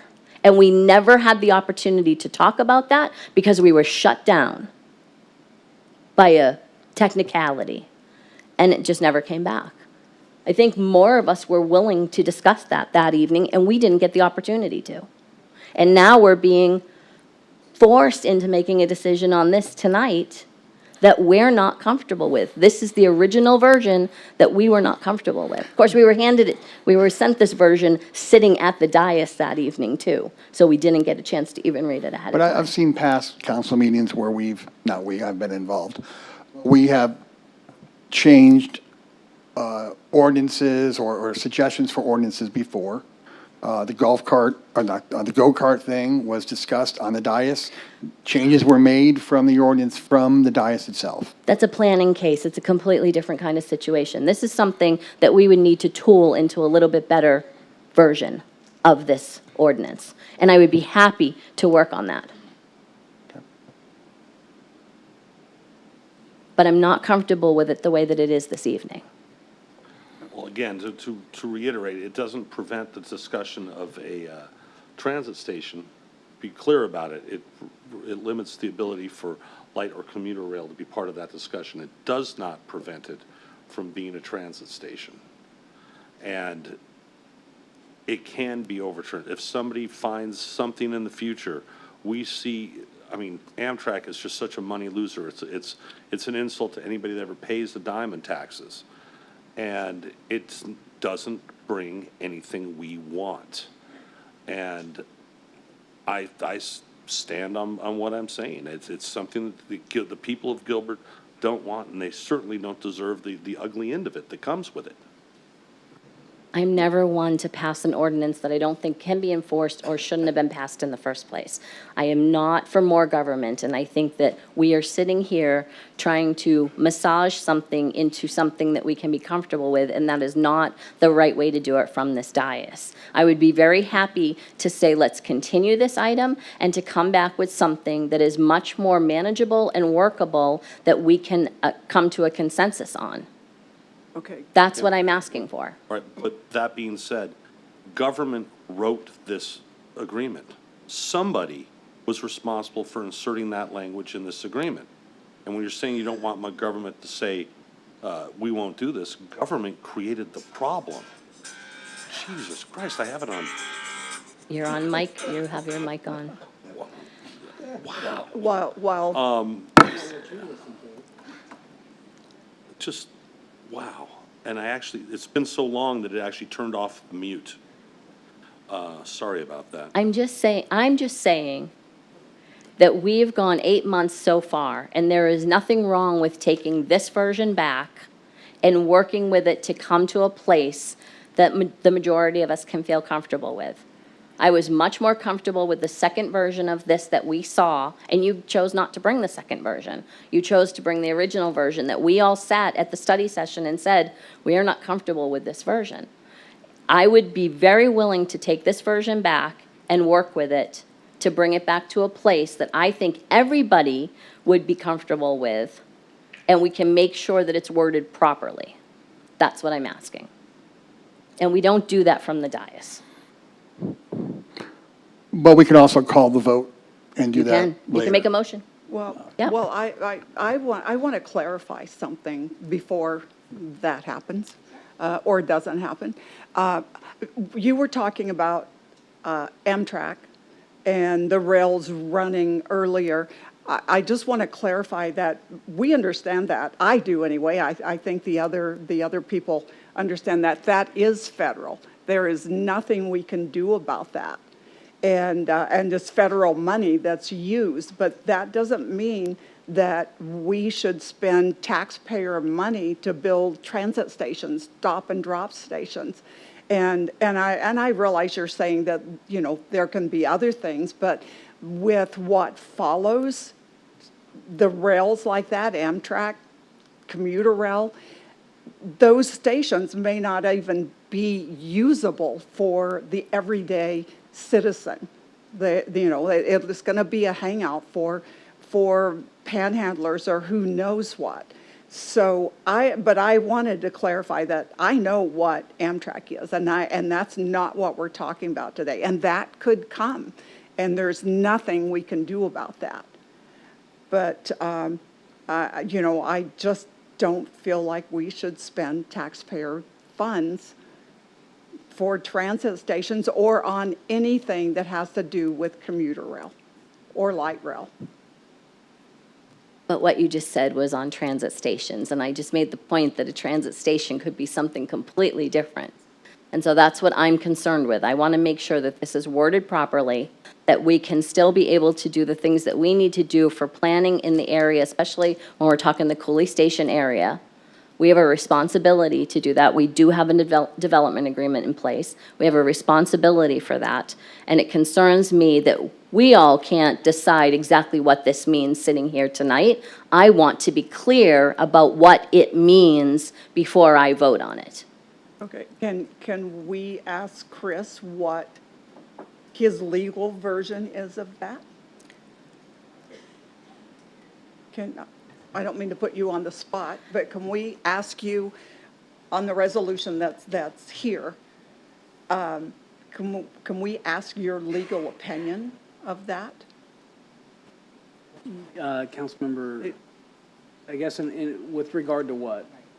What With- it actually does? With regard to it's the resolution, right?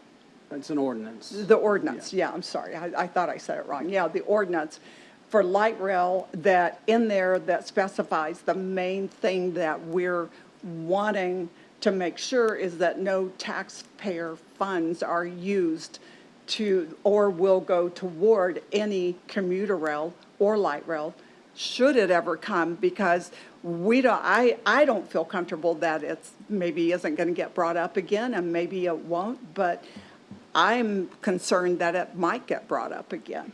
So the ordinance that's there, can you give your legal opinion of things that the mayor is asking and wanting to have in this? Is this going to stop us? And I guess what I'm asking is this going to stop us at some point in the future of doing anything else? Is there anything legally in there that says you will not be able to do anything else? So, Councilmember, with regard to this ordinance, if this was passed in its current form, as was discussed, the town couldn't spend or utilize any resources, including, staff time, vehicle time, to further commuter rail or light rail in the town of Gilbert. There's the subsection C has that exception for,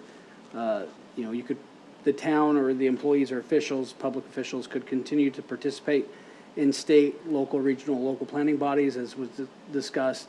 Valley Metro, MAG would be another one that this would not prohibit current participation in that generally, but if it's with regard to anything to do specifically with a light rail or commuter rail, we would be prohibited from doing that. So that's the effect of this ordinance. It also prohibit assessing a tax or a fee to fund any commuter rail or light rail or anything associated with that.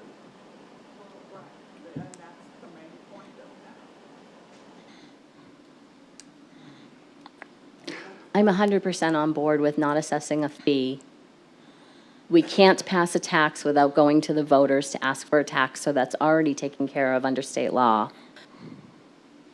I'm concerned with the part about, and it's very specific, about having a discussion about anything with commuter rail that will affect this community. So I want to make sure that if Amtrak calls us tomorrow and says, we just want to tell you that we're coming to Gilbert, we can at least send an employee to have that discussion, or one of us can go and have that discussion without it being against the law. That's what I'm concerned with. Because that opens us up for those discussions, whether we agree with them coming or not, that we have the opportunity to have those discussions. Maybe it's not Amtrak, maybe it's Onboard America, who knows? And Mayor, the ordinance as written would prohibit that discussion under those circumstances. That's what I thought.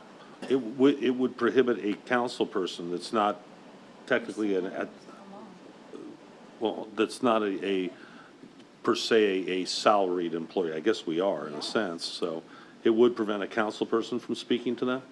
It says Because we're not technically employees in that respect, You're are kind we? of quasi-employees, you are and you're not, but what it does say is anything of value, if you're using, maybe you're not, considered personnel. I guess we'd have to define personnel if council wanted to exempt themselves, but if you're using a town email or a town phone, that's a town resource and that would be prohibited in doing that under the code as written. See, this is what's going to make us a great council. Discussions, open discussions, and, we can always go back and make it clearer, take some things out, massage it, but I'd rather call for the vote on this now and then make a motion to call on the vote for it. Seconded. So we have a motion by Councilmember Bongiovanni, seconded by Councilmember Torgerson. Please vote. Wait, could I, excuse me, but Councilman Bongiovanni, was your motion to call for the question or was your motion to approve the ordinance? approve the ordinance. Yeah, that's what I Thank you. thought. Okay.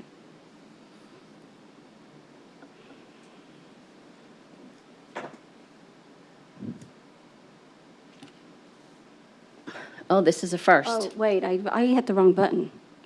Uh, I knew I was going to do that because I went X for no. What can I do? Well, we would have to clear it and revote. Sorry.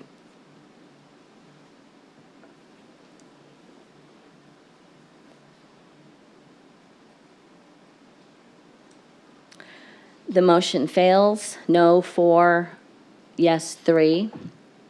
So the ordinance as it stands this evening fails to pass, but we can work on an alternative and bring it back so that we are more clear and we don't hinder business for the future of the town of Gilbert. I'm disappointed that we took it to a vote, but we will move on to our next item. Moving on to item number 22, fees, 23 fees, 24 fees.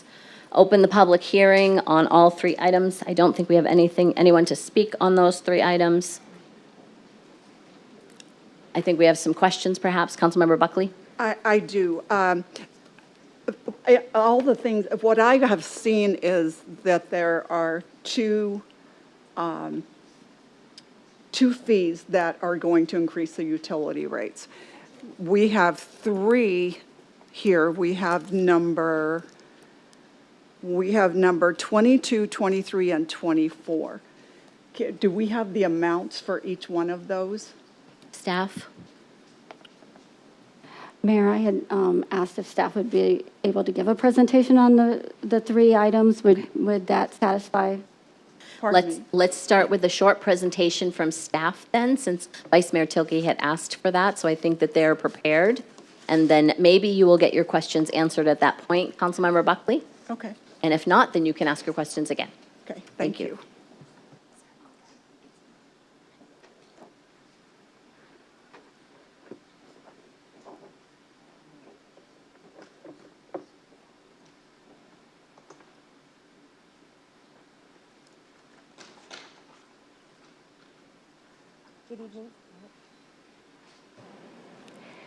Good evening, Mayor and Council. Leah Reinheimer, Assistant Town Manager.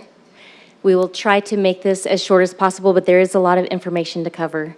So tonight's conversation is to clarify the rate history and process, share the rate needs and recommendations, and then the council adoption of recommended rates. Before we begin that conversation, we start by stating the obvious, and that is that our community loves Gilbert. 97% of our respondents gave positive reviews of the town as a place to live and the overall quality of life, and that was in our most recent National Citizen Survey. This did not happen by accident. It was significant efforts and significant investments in planning, funding, and maintaining our infrastructure that supports this high quality of life. And you can see that in the 95% of respondents who felt very or somewhat safe from fire, flood, or natural disasters. And that 86% of our residents rated the quality of utility infrastructure as excellent or good. And when we talk about utility infrastructure, we're talking about our water, sewer, stormwater, and environmental compliance rates. Now, the presentation of rates tonight and the vital needs that the additional revenue will fund will help to continue to support these high satisfaction ratings and the expectations of our residents. The high quality of life for which our community is known is primarily the result of 3 things: vision and strategic planning, consistent and intentional investments by our council leadership over the past several decades, investments in infrastructure and resources, and also, just as importantly, sound financial policies and practices adopted by the town council. And here's what I mean by that. Oops. The town council adopted a policy statement regarding user fees. The wastewater fund and the environmental compliance fund are what we call enterprise funds. This means that user fees need to be collected to recover the entire cost of operations. This also means that as a financial practice, we do not subsidize these utilities. Rates are how we fund critical stormwater and wastewater infrastructure and services. Tonight's rate adoption is absolutely essential to ensuring Gilbert can continue to provide these fundamental services to our residents. Now, there is a misconception that growth is behind tonight's rate adoption, and that is inaccurate. Utilities are separate financial entities under the Gilbert umbrella. They operate independently financially, and they are not subsidized. Rates cover the cost of operations, but they are not used for expanding the system to accommodate new users or growth. That is where our system development fee, or also known as impact fees, come into play. An additional policy statement that is critical to Gilbert's financial stewardship is this policy regarding our minimum unrestricted fund balance. Fund balance is an important indicator of Gilbert's financial position. Maintaining reserves is considered prudent management practice. What's most important about this slide is that adequate fund balances are maintained to allow Gilbert to continue providing services to the community in case of unexpected emergencies or requirements and/or economic downturns.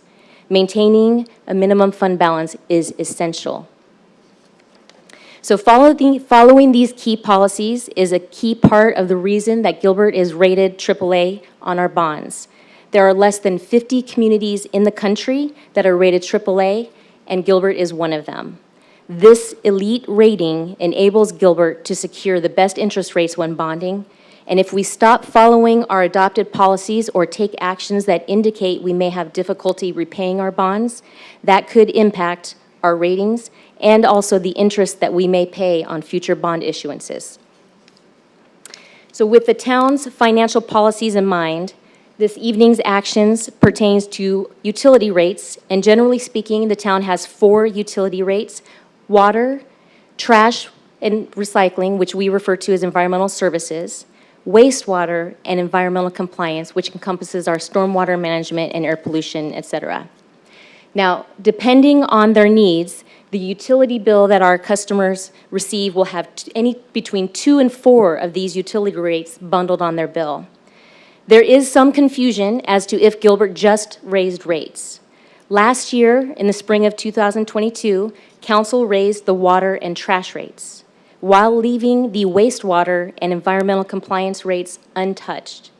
This year, Council is asked to raise the wastewater and environmental compliance rates, while leaving the water and trash rates untouched. This pattern is expected to be continued each year, alternating the review of these 2 utilities each cycle. Why is this important? This allows for the impacts on the customer, our residents, to be spread out rather than large changes in one year and none the next.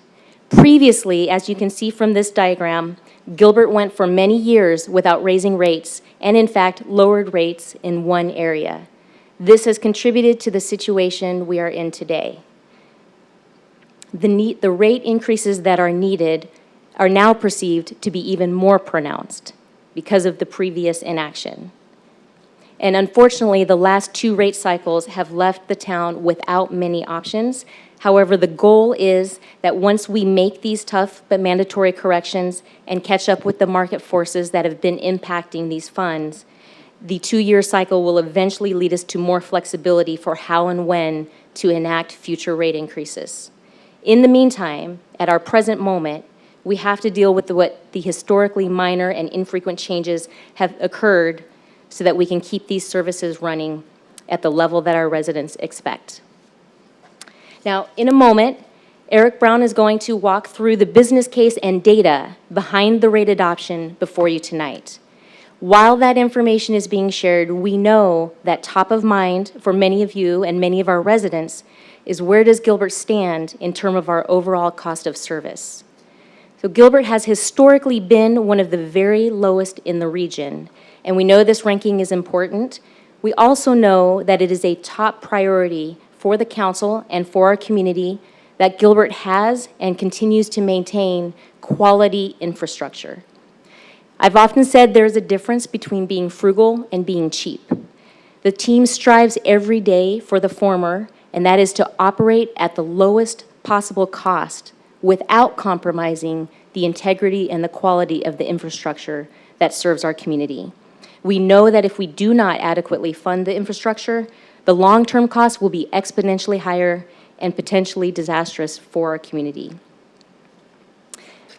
Understanding there is some anxiety about adopting new rates, this is a sneak peek of what is proposed for adoption. The team will go more in depth into this in later slides, but the good news is that despite the fact that we must make these investments, we still will offer one of the lowest costs of service of the communities in the valley. Now, why is reinvesting in infrastructure so important? We might all be familiar with the current crisis in Jackson, Mississippi. Computer was dying, so that's where. That agree. We all might be familiar with the current crisis in Jackson, Mississippi, but as a reminder, that water system has actually been failing for many years. The less familiar part of the story is how they got to where they are today. It was due to many years of skipped reinvestment into the utility to keep it in good working condition in the favor of keeping rates low. The long-term cost is now come due, and their community is suffering from that. Our City of the Future initiative is meant to avoid exactly this scenario. The establishment and continual funding and use of operating and R&R funds for our utilities is a key component to our long-term strategy. There is the potential that in our annual budget adoption and revenue discussions to miss the point of what we're actually tasked with doing, and that is to provide these basic services to our community in perpetuity at the high level that our residents and businesses have come to expect. And with that, Eric will walk through the data behind the rate proposal.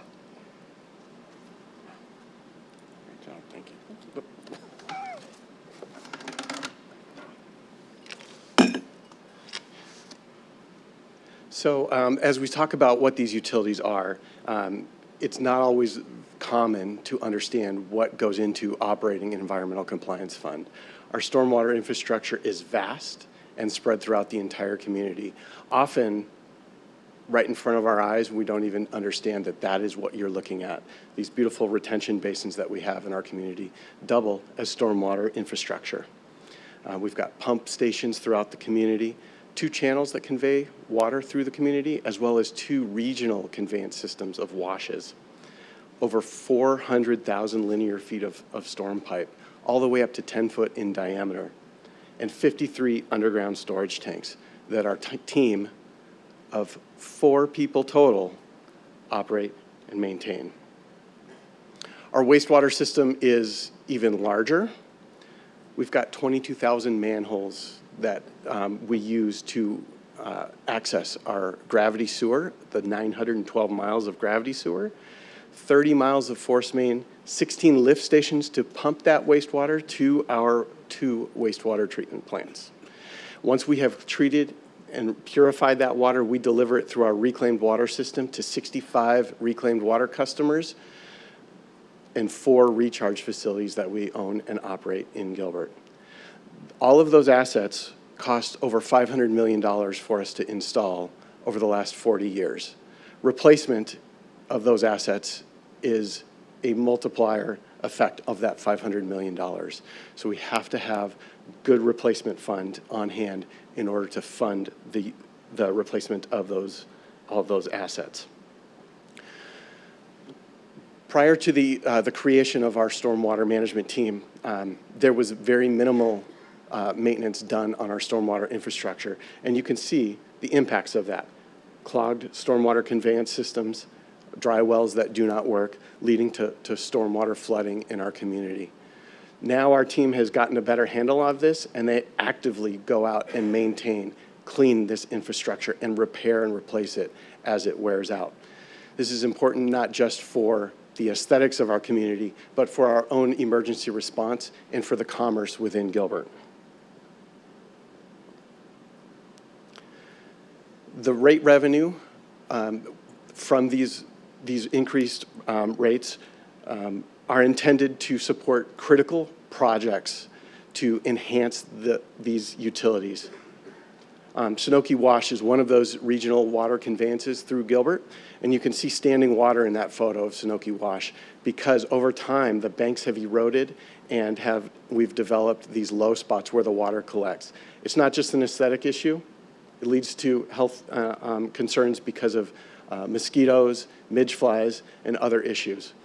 The Sunoki Wash reconstruction project is planned for fiscal year 29. That's how far out into the future we have looked on this with this rate plan. Council gave us the direction to cash fund that project, and so these rates are intended to save up the dollars over a 5-year period in order for us to pay for that project. That project, by the way, we identified in 2014 as needed to be done. So it will have been 15 years by the time we identified it to the time we were able to pay for that project. Of course, the Riparian Preserve, a beloved community amenity. It's not just a beautiful park, it's also a water resource. It is the main area in Gilbert where we recharge our reclaimed water that comes out of our wastewater treatment plant. The purple stripes that you see coming out of the middle of the Riparian Preserve are the pipelines that we use to deliver the reclaimed water throughout that facility. It is undersized, meaning that we are not maximizing the water resource or the land resource. So we identified a project in 2012 that we needed to expand the distribution system at that facility. It has been continually put on hold due to budget constraints. One last project I would describe for you. This is described as an odor control project, which seems purely aesthetical. However, odors that are caused in our sewer are from a highly corrosive gas that eats away, literally, the inside of our pipelines. This one odor control project is planned for the Guadalupe at the Eastern Canal to dose chemicals into the sewer to eliminate that gas that is both an odor as well as a corrosive nature for our pipelines. You all are well aware of the pipeline that runs along the Western Canal, the 36-inch pipeline that conveys 3 million gallons of wastewater per day through the heart of downtown Gilbert. If you've ever been along the Western Canal, you're probably aware of the odors as well. So this is a problem that we have identified. The rate revenue would go, originally was planned to go to funding this project for construction next year.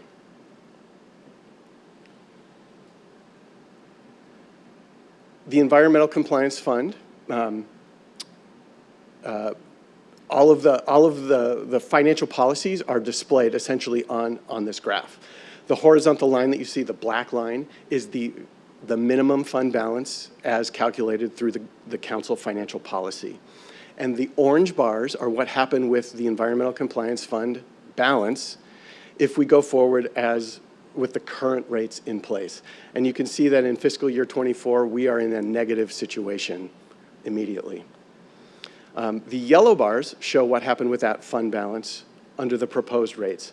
And normally we would not show a 7-year financial plan, but for the fact that we are saving up money for projects in the 6th and the 7th year of that financial plan. So you see the balance rises until fiscal 27 when we start to do 2 large capital projects, the Hunt Highway and then the Sunoki Wash restoration.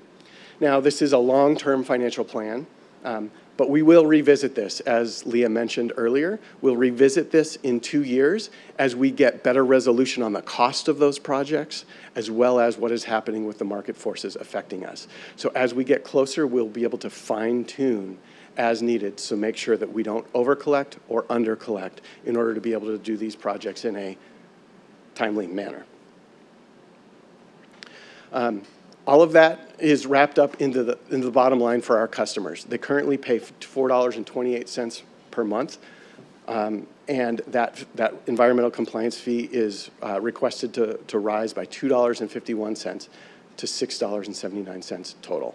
It's a flat fee. Residential, non-residential alike all pay the same amount.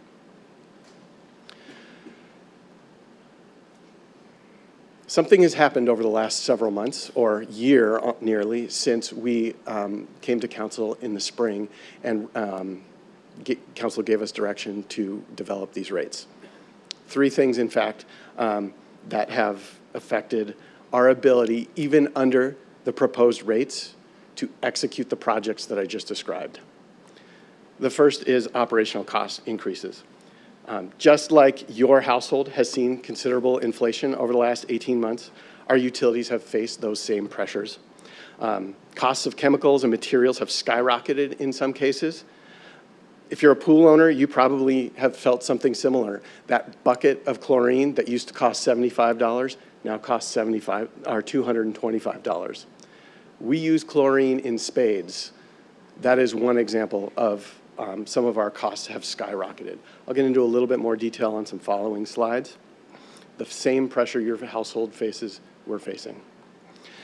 The construction market has had extreme volatility in it. This is, of course, an important part of what we do is constructing and constructing our infrastructure, and so that has affected our costs to operate our utilities. And then the last thing is every 5 years we do an integrated water resources master plan update, which helps us guide our next 5 to 15 years of future projects in those utilities. We've completed that update since the springtime, and it identified numerous projects that are needed urgently for us to be able to meet some deficiencies within our utilities.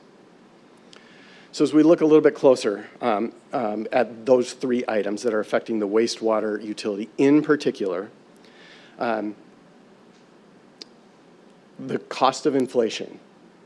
When you and I receive a higher gas bill, we make different choices about what we do in our lives, what vehicle we drive, how far we go on vacation.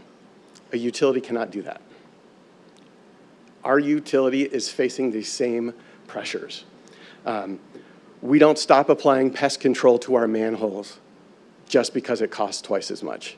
We foot the bill because that's what our customers expect. They don't want the roaches, the sewer roaches, so we continue to do that. When we build a project, we don't use a cheaper, incorrect backfill material, because if we do, 50 years of problems follow us. All of this is kind of summarized in the costs rising in every single area of our wastewater utility. 8 months into the fiscal year, you can see that the cost of operating in all of those areas have increased, and some of them quite dramatically. That pattern of the gray bar to the yellow bar is going to continue upwards in FY24 with a similar size year-over-year increase expected. Those are eating away at the potential new rate revenue. Construction market volatility, as I mentioned earlier, construction and repair and replacement is a big part of what we do. There's a lot of individual commodities that are shown here. Some of them are much more impactful to particular projects than others. So if we take a look at the average of all of these indices, you can see a 55% increase over the last 3 years.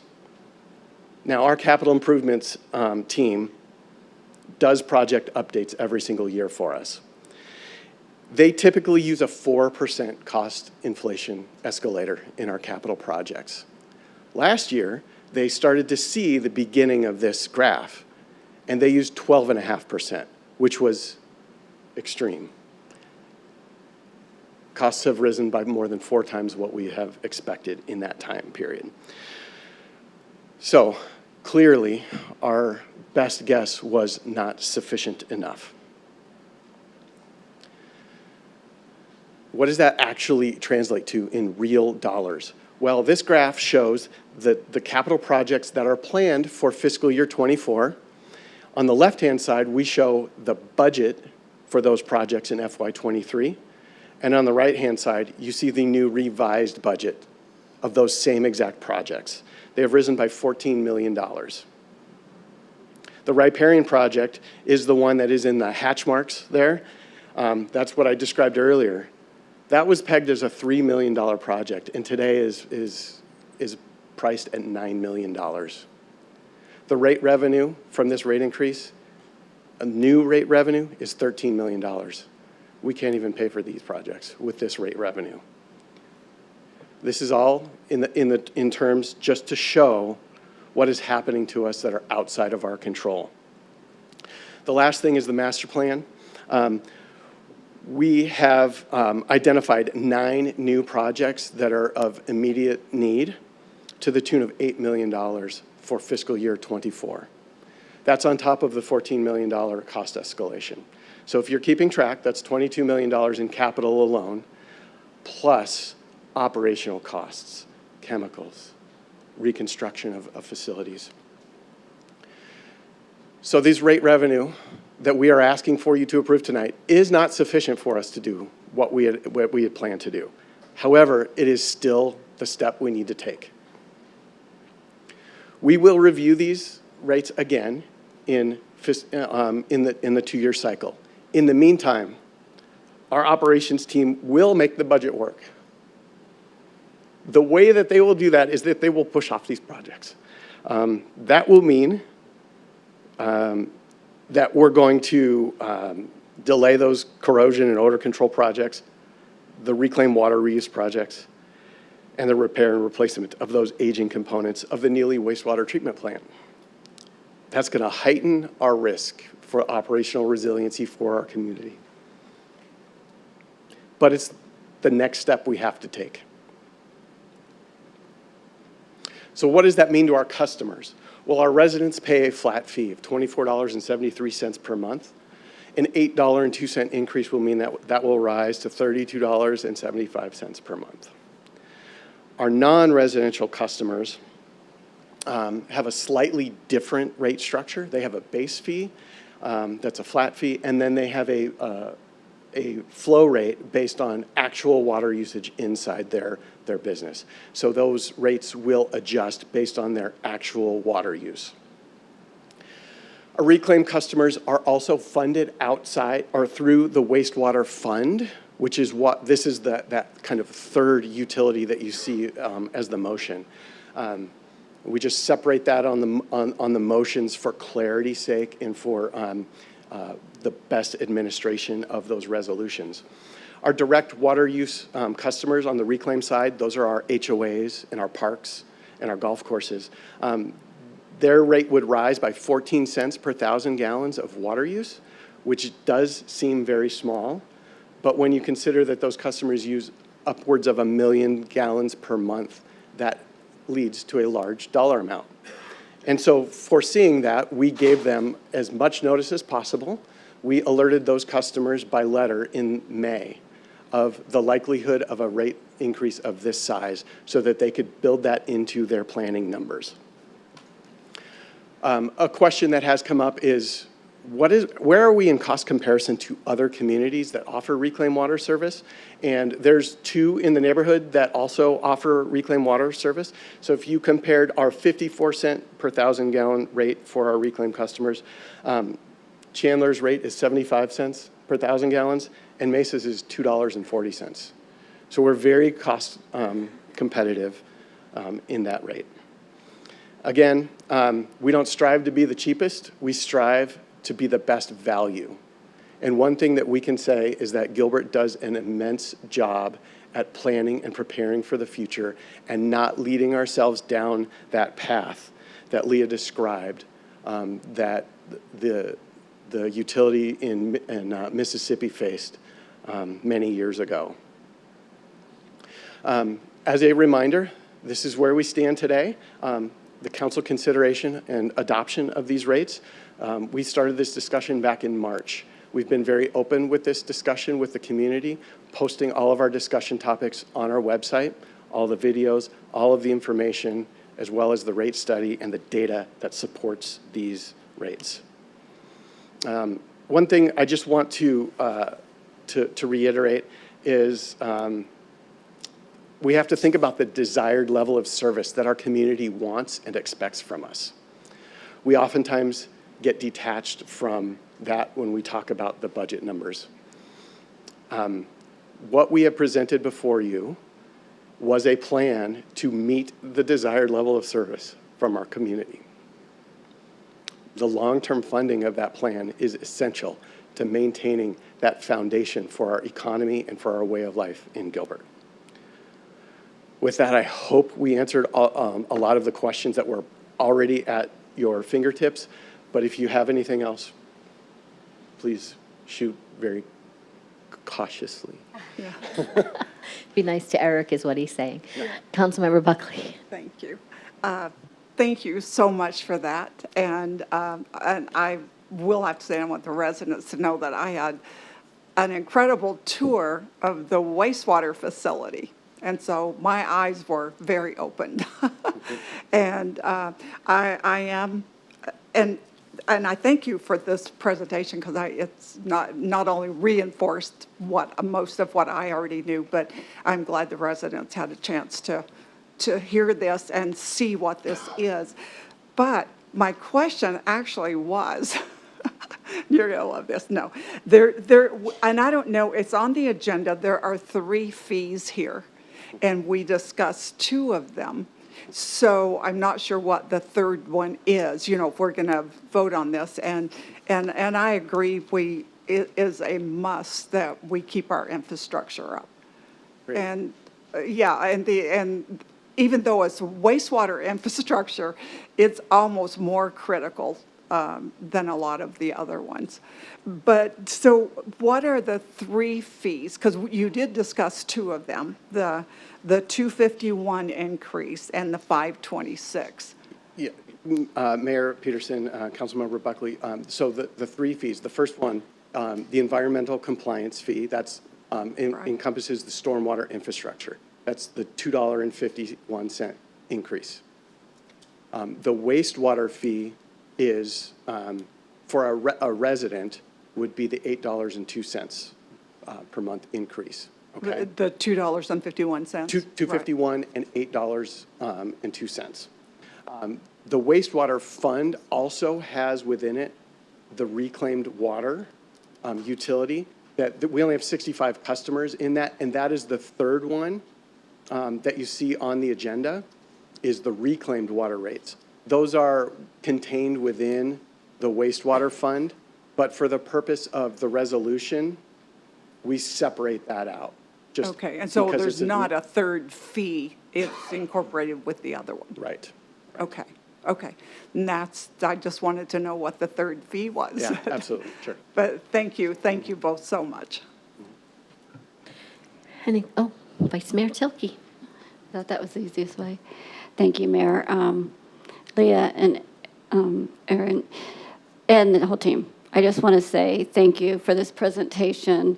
And I know it's late this evening, but I thought it was really important for residents to understand what we go through when we are not only providing this service. It really opens a lot of people's eyes. You don't think about it when you turn the water on, what happens, or when it rains. But that what we do to keep the cost as low as we can, but the highest quality of service. And congratulations to you and your team on doing that.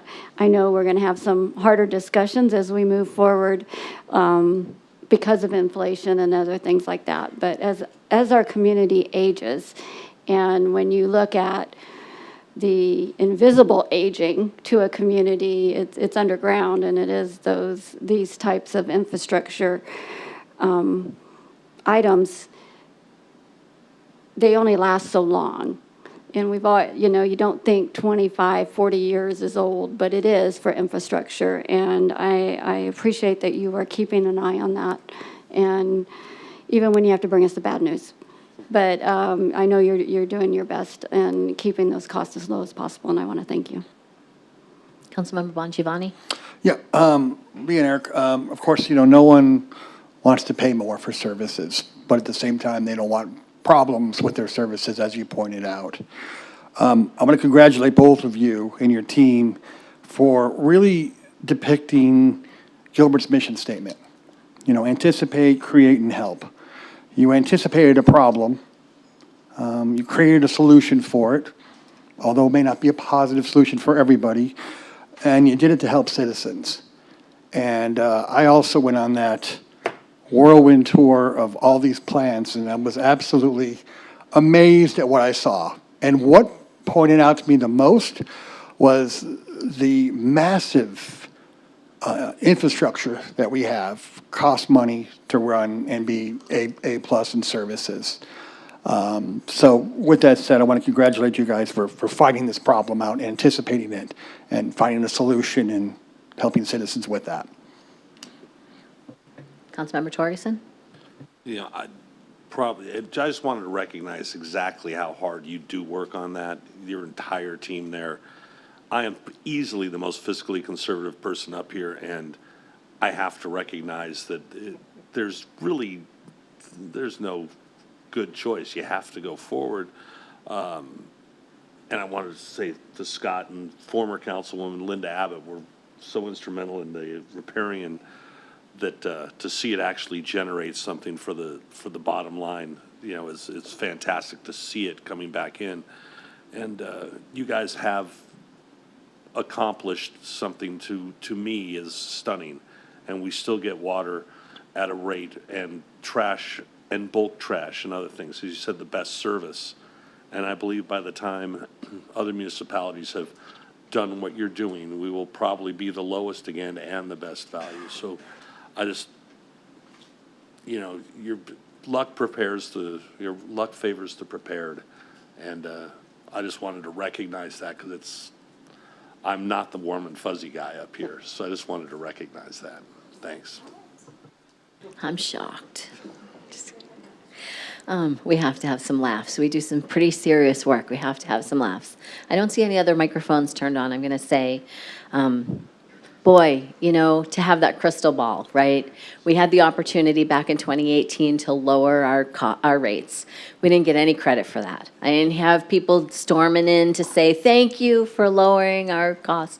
And then who knew we were going to face a pandemic and what has happened through that pandemic and what we're seeing within our country with costs. I mean, Eric, you put up eggs and tires, and I was out four-wheeling this weekend, and tires was a topic that we talked about a lot this weekend, and because they buy a lot of tires, let me tell you, and they're expensive. And to know that my husband just bought tires, I think a year and a half ago or 2 years, and they were $125, and the same exact tires going for $250 right now. So they've literally doubled in price, and nothing special about them. They're the same exact tires they were a year and a half ago. So we're seeing those costs everywhere in our lives, and we live in this community. We have to take these costs on ourselves. Anything that we choose to do here on the dais affects all of us here on the dais because we're residents, and we take it very, very seriously. And we have changed our policy as council to make sure we come back and review these more often so that we don't find ourselves in a situation, so that we can be more prepared. We look at these timelines, and I look out to 2026 and 2028 and 2029, and I think, boy, that seems so far away, but it'll be here like that because it was just 2018 in my mind, right? So I appreciate all of the work that you go through, and the cost that we pay for services in Gilbert. We might not be the lowest number on that board, but we're providing more services to our residents than the other cities and towns around us. So I hope everybody realizes what we do with bulk trash and the other options that you have here as a Gilbert resident. That's what you're paying the lowest amount for, more services. So I appreciate the new council members going on the tours of these facilities and seeing the infrastructure and the work that goes into running this town on a daily basis. I don't think anybody that's sitting in the seats thinks that this is happening. It just happens. You turn your faucet on and water comes out, right? But it's a big process, and there's a lot of people behind it and a lot of cost that goes into it. And like Vice Mayor said, you don't think that 30-year-old or 40-year-old infrastructure is old, but boy, it ages quickly. And a lot of it was built all at the same time because of how our community has grown. So I appreciate everything that you do. Great conversation, great discussion, great comments back to our team. Would anybody like to, I'll close the public hearing. I don't think I did that. Close the public hearing, bring it back to the dais. If anybody would want to attempt 3 separate motions, please. Let's be clear on 22, 23, and 24. Anyone? Oh, I see Councilmember Anderson's microphone on. That's very helpful, I should say. If you turn your microphone on, I know you want to talk. Let's see, item 22, I make a motion to adopt a resolution establishing increased wastewater rates and fees effective with billings generated after April 1st, 2023. I have a motion by Councilmember Anderson. Second. Second by Councilmember Kaprowski. Please vote. Motion passes 7-0. Item 23. You want to keep going? You want me to keep going? Sure. I'll move adoption of a resolution establishing increased reclaimed water rates and fees effective with billings generated after April 1st, 2023. Motion by Councilmember Anderson, seconded by Second. Councilmember Kaprowski. Please vote. I saw the microphone on. Motion passes 7-0. One more, Councilmember Anderson. Move approval of a resolution establishing increased environmental compliance fees effective with billings generated after April 1st, 2023. Second. Motion by Councilmember Anderson, seconded by Councilmember Kaprowski. Please vote. Motion passes 7-0. Thank you all. Moving on to administrative items. Item number 25, Council Administration, a presentation of the annual audited financial reports for the fiscal year ended June 30th, 2022. And I believe I see Hawken coming his way, making his way to the podium. And B, consider adoption of the resolution confirming compliance with Arizona revised statutes in accordance with other Arizona revised statutes. I'm not going to read them all. Turn your mic on, Hawken. Thank you. Thank you, Mayor, Council. Yes, please don't feel like you have to read all of that, but we do appreciate you taking the time to understand and see what the comprehensive annual financial audit and report look like. We will be very quick here. It's been a long day already. We're just so proud of our team in finance and accounting and the work that they do to make sure that we are tracking everything. Thousands and thousands of transactions that we reconcile, we make sure they're processed correctly, we put all that together, and then we have third-party auditors come out and take a look and see and test it. And so we're really proud of those results. We have our auditor also online to provide a few comments. So again, I won't get into this. We're super proud of our accounting. We keep track of internal controls. We record everything. We make sure we're in compliance.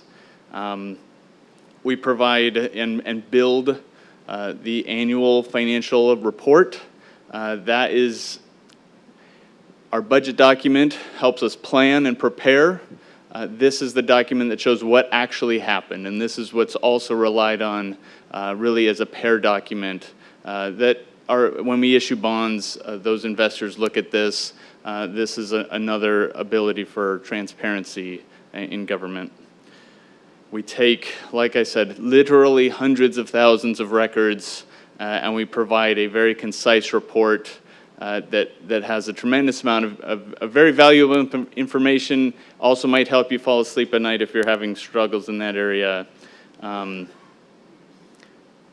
Really to the meat of it, once again, we're able to announce that we have a clean audit opinion, which is our expectation, nothing less. But it still takes a tremendous amount of effort to achieve that. We also have no material weaknesses, which means that our auditors have reviewed our internal controls and found that they are in the proper order and that we're maintaining those controls effectively and that we have reliable financial data. This was announced to council several months ago, maybe, is when we found out about this award. It is the highest award for transparency in financial reporting for accountants, and we have received it 31 years in a row, which is not, it feels mundane.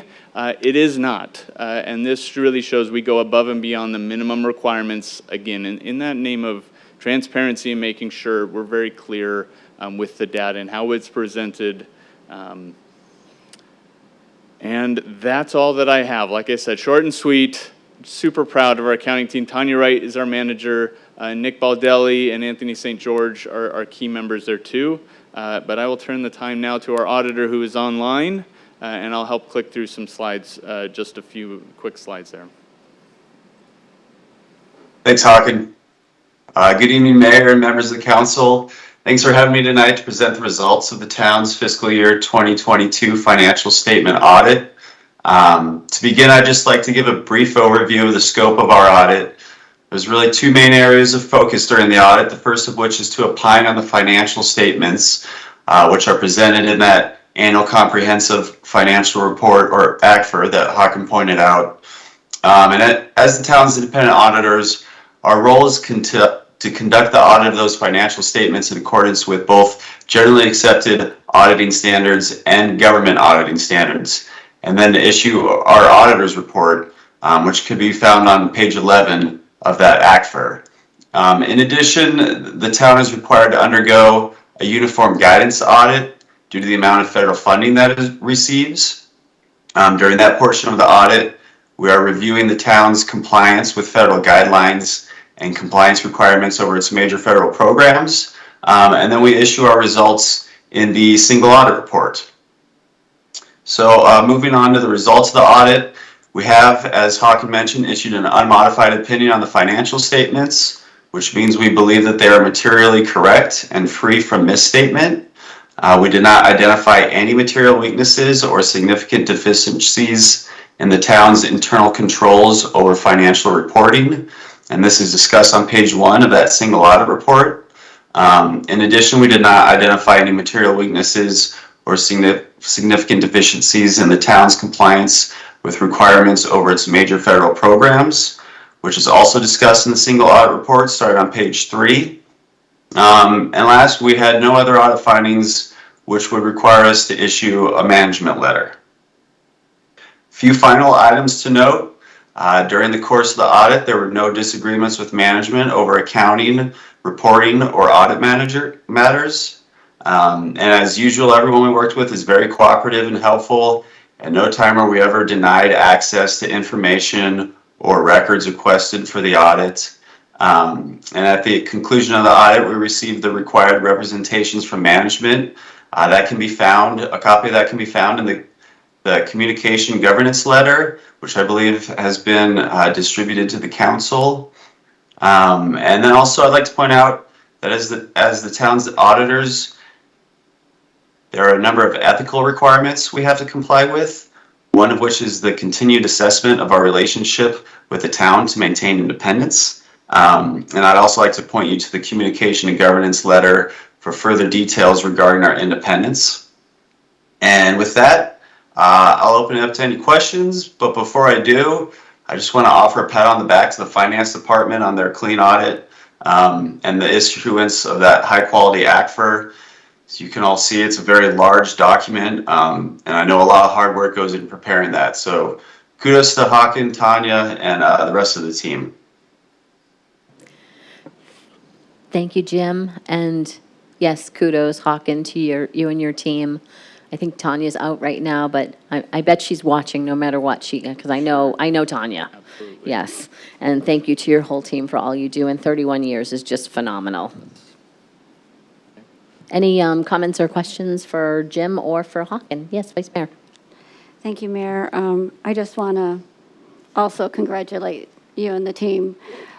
This is a big deal. Anybody who's ever gone through an audit, it is very extensive, and to not have any findings is really extraordinary. And so I just want to make sure we don't pass by without expressing that that's really a big deal for our community, and thank you for that. And if there's no other comments, I'll make a motion to the adoption of the resolution confirming compliance with Arizona state statutes. I'll second. I have a motion by Vice Mayor Tilke, seconded by Councilmember Bongiovanni. Please vote. Boy, by the time I looked up, people had already voted. You guys are fast. And that passes 7-0. Thank you. Thanks, Hawken. Now we will move on to item number 26 on our agenda, Council Administration item, discussion on Ocotillo Road widening and 110-foot right-of-way subject. We have, I think, 3 slips from folks that would like to speak. Council, would you like to let the public go ahead and speak first before we have a discussion? Yeah. Okay. Vice Mayor? Thank you. Thank you, Mayor. And before we begin, I want to confirm that it is 3 minutes per person. Okay, wonderful. So when I call your name, please come forward and state your name and place of residence. We will start with Rich Robertson, to be followed by Terry Natty. And you'll want to turn your mic on. Is it all set? Thank you, Mayor, Vice Mayor. And Vice Mayor, I want to congratulate you on the council committee, subcommittee on communications. That certainly is an important issue, and it's important because I really hope it's sincere, because in our experience, that really hasn't been happening with the Ocotillo project and others that I've heard complaints about up here. So I'm hoping that produces some results that you follow. Ironically, with that, we recently became aware of a document that was circulated among town staff last September. We just now found out about this. And this document scores all of the residents along Ocotillo Road on a scale of 1 to 4 based on vocal level. A scale of 1 to 4. And this document has a field in it called vocal level, in which they decide a scale of 1 is the most vocal. Terry Natty is a number 1, along with a few others. I'm a number 2. And according to the notes, it's because I've been addressing the council and written letters. A 4 on this list, this is a staff document, a 4 on this list are people who are considered to be reasonable. The town of Gilbert has created effectively an enemies list. Why are we as residents who are trying to exercise our rights are being ranked by your staff on how compliant we are with you? This is, I suspect, is not how the council really wants its residents to be treated. I think it's outrageous. But I also want to be reasonable. I would like to be at least a 3 on that list. Last year, the council told the staff to look at other design options other than 65 feet, the 130-foot option. But there was no instruction to involve the residents. Instead, all of it was done behind closed doors, and the results were presented to the council behind closed doors. So not surprisingly, the result was that the staff got what it wanted, regardless of what the neighborhood wanted. The staff says 65 feet is the desired option from an engineering standpoint. But I believe 55 feet is a viable option, even if it's less desirable. 55 feet is certainly more desirable to those of us who are facing bulldozers, no matter what the extent of that is. I'm hoping that there will be some successful motion tonight to reevaluate this project, but this time with guidance that the staff engage in some meaningful and respectful involvement of the residents that are affected. By the end of this, I hope to eventually become a 4 on my report card. Thank you. Thank you, Mr. Robertson. Next is Terry Natty, and following Terry will be Stephanie Robertson.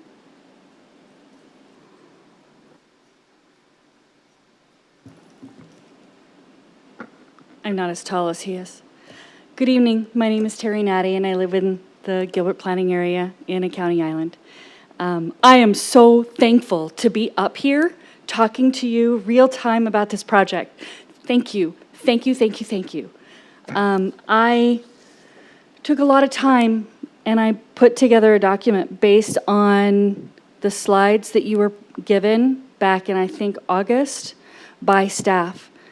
And I countered every single slide, almost. Some of them were like fluffy.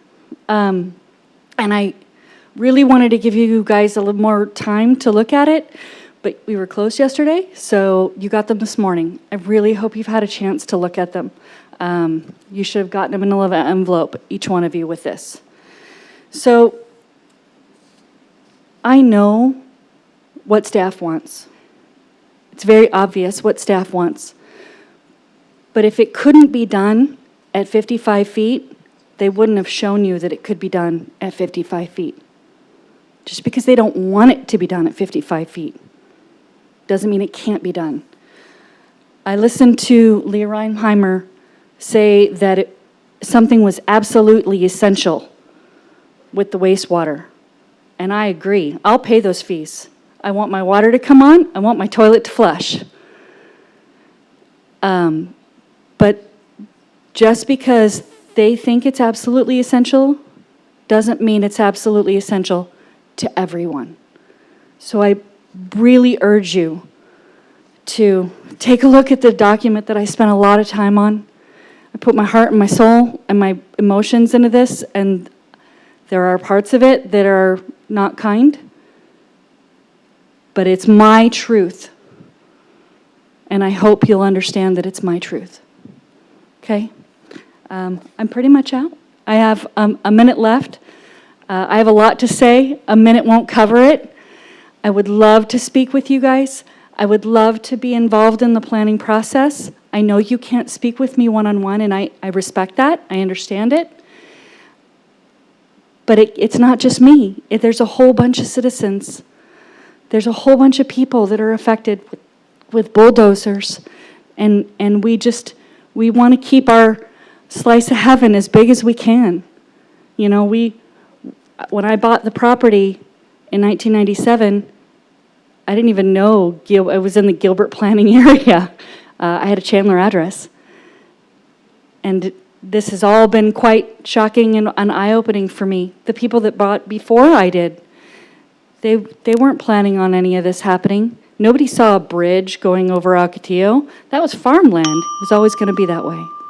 So, thank you. Thank you, Ms. Natty.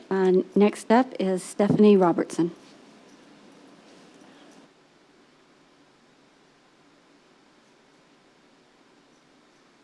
I'm going to be fairly quick. I live with Rich. We live on Ocotillo. One of the things that is so frustrating to me is the lack of transparency that we have had to deal with. This has been going on since last summer. And we've been given different deadlines. We've been given different things that were going to be done. One person will tell us one thing, the next one will tell us something else. We've had meetings set up with different people who tell us different things. We had an appraiser out in January who said there would be an appraisal in 2 weeks. I think it's sometime in the end of February. We still haven't heard, nor have most of us. The problem is there are not just 3 people here who are grousing. We are the ones who have continued to come to try and get some resolution, to try and be reasonable about this. We understand how government works. Both my husband and I have worked in newspapers. We know how this stuff works. You guys are not doing what you should be doing.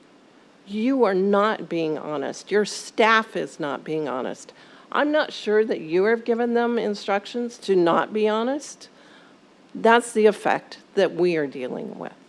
So when people come out and talk to us, Lord knows what's really going to happen or what they're really talking about or what's really going to happen to us. It's so frustrating. I wish that you would come and talk to us and see what we're dealing with.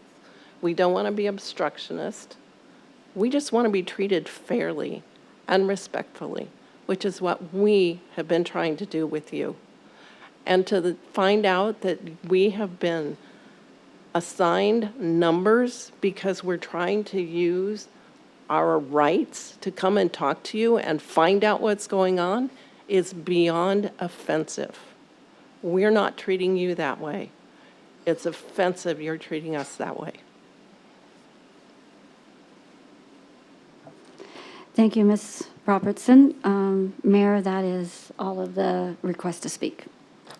Thank you, Vice Mayor. Bring it back to the dais for any comments, discussion. Councilmember Bongiovanni. I'm normally a happy guy. As a matter of fact, Councilmember Torgerson collects $1 every time I say a bad joke. we'll probably give to charity about 10 grand by the end of the year. I'm not happy tonight, and we need to do a better job communicating. Speaking to my neighbors on Ocotillo, you've spoken passionately over the last year about your concerns, and I'm proud of your civic unity of hope.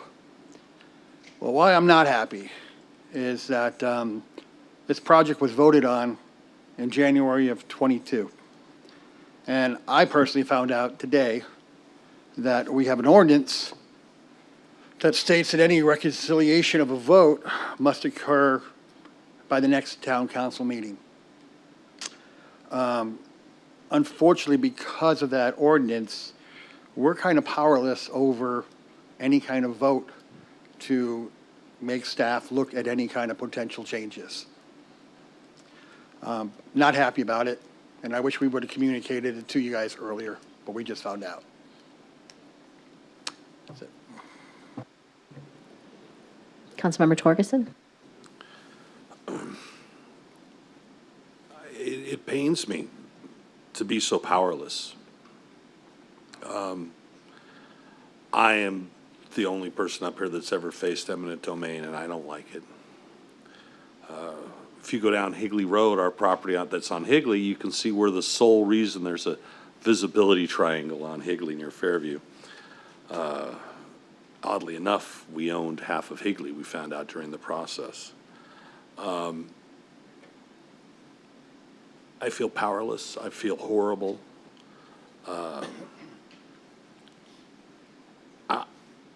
Half of me wants to cry because it's wrong in my eyes. And I have sat and been given improper information also. I actually got very upset about it in our executive session. I was told something so specific that I was able to do a math equation in my head in seconds. Oh, that wasn't said. I don't even know what to say. I won't stop fighting for the Fourth Amendment, although someone in our meeting called it the Fifth, because it doesn't matter if you're a County Island resident or a Gilbert resident, you're a neighbor, and we should be respecting your property. We should never be grading you on how compliant you are. These are things that I abhor. This is exactly what I don't like in government. It's exactly why I'm sitting here. I respect your property. I respect your person. I respect your opinion. I hear you. I think I obviously hear you. I am just absolutely flabbergasted that I'm sitting here as a stooge, unable to help you. And I'm sorry. I really am. And if I can do anything to help, I will. But I don't know what I'm able to do at this point. And I'm sorry. Councilmember Buckley? Well, as many of you know, I followed, Torgerson has gotten me emotional, and I get emotional easy. But I followed the Ocotillo widening from probably when it started. I was in my campaign, and I came to all of your, meetings, and I was even there when I think someone from the staff was showing, I believe it was maybe Noah, was doing a presentation. And I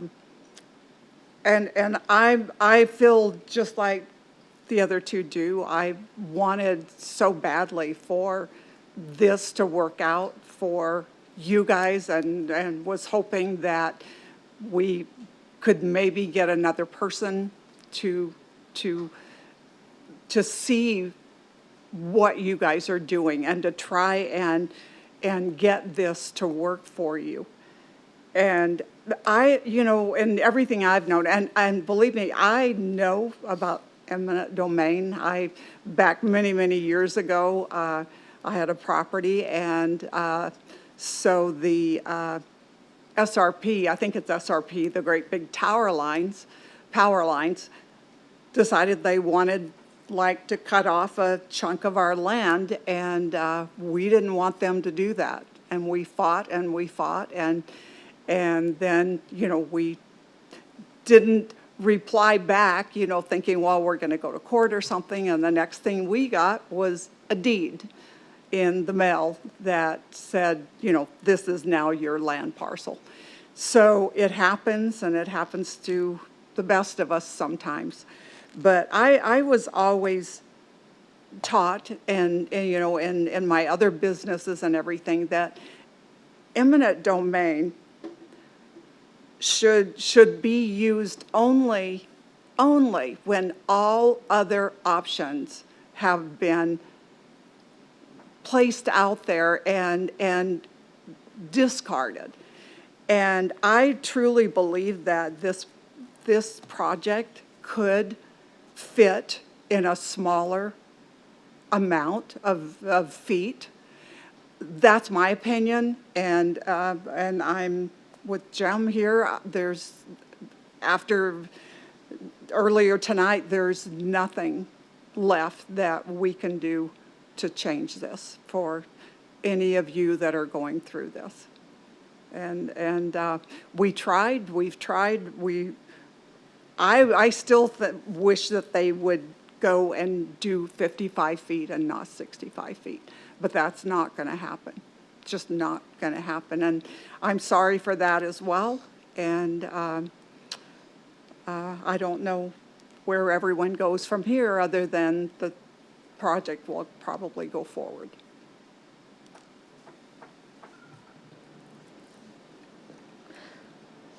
Any other comments? No.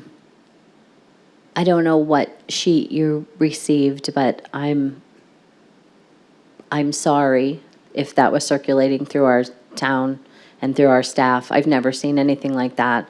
I apologize to you personally. I don't know where it came from. It's not acceptable. I'm disappointed. I don't know what else I can say. I haven't seen it. And yes, I would love to see it. You can bring it to the clerk's desk, and I would love to see it, but I haven't seen it. I don't know anything about it, and I'm just appalled that something like that might be going around. I do believe that you don't deserve any of that, and I apologize for that. And I think we've heard the comments from the council members that placed this on the agenda this evening. It was for discussion only. There isn't any kind of a motion that we can make. And I will go ahead and close this discussion at this time. Thank you.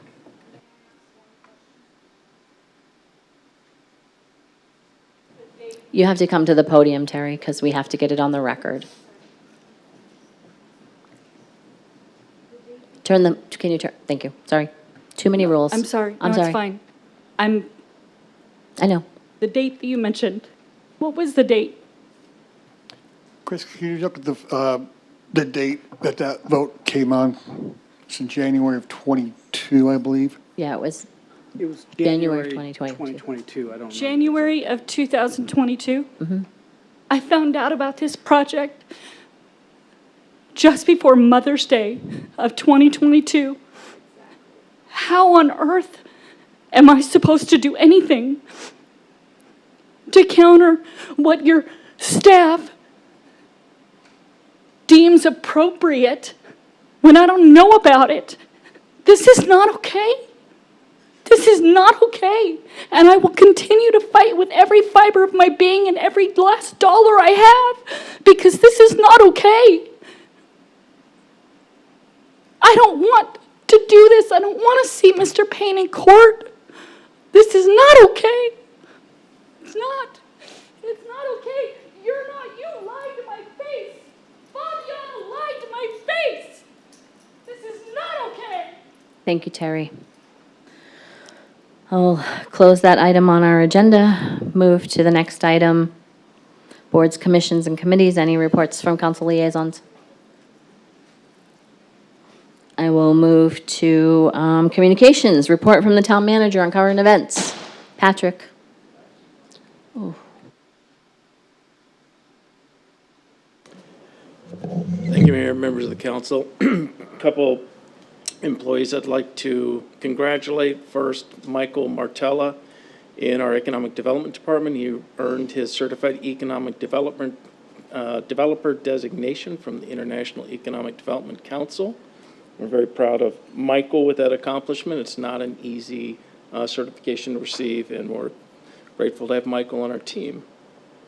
Next, Cindy Bethel Price, also in the Economic Development Department, has been accepted to participate in the International Downtown Emerging Leaders Fellowship. Each year, the IDA selects no more than 30 participants from across the globe for this week-long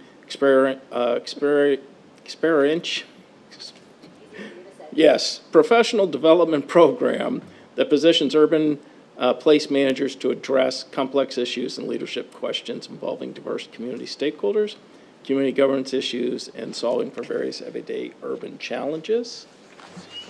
Next, I wanted to thank Leah, Jessica, Eric Brown, Ken Snow, and Kelly Foss for the work on the rate study. There was a tremendous amount of work that went into that, and I appreciate the very detailed presentation they provided to council. And lastly, Hawken Johansson and Tanya Wright and the entire team for the clean audit that we received for the 2022 or 2023 fiscal year. Thank you.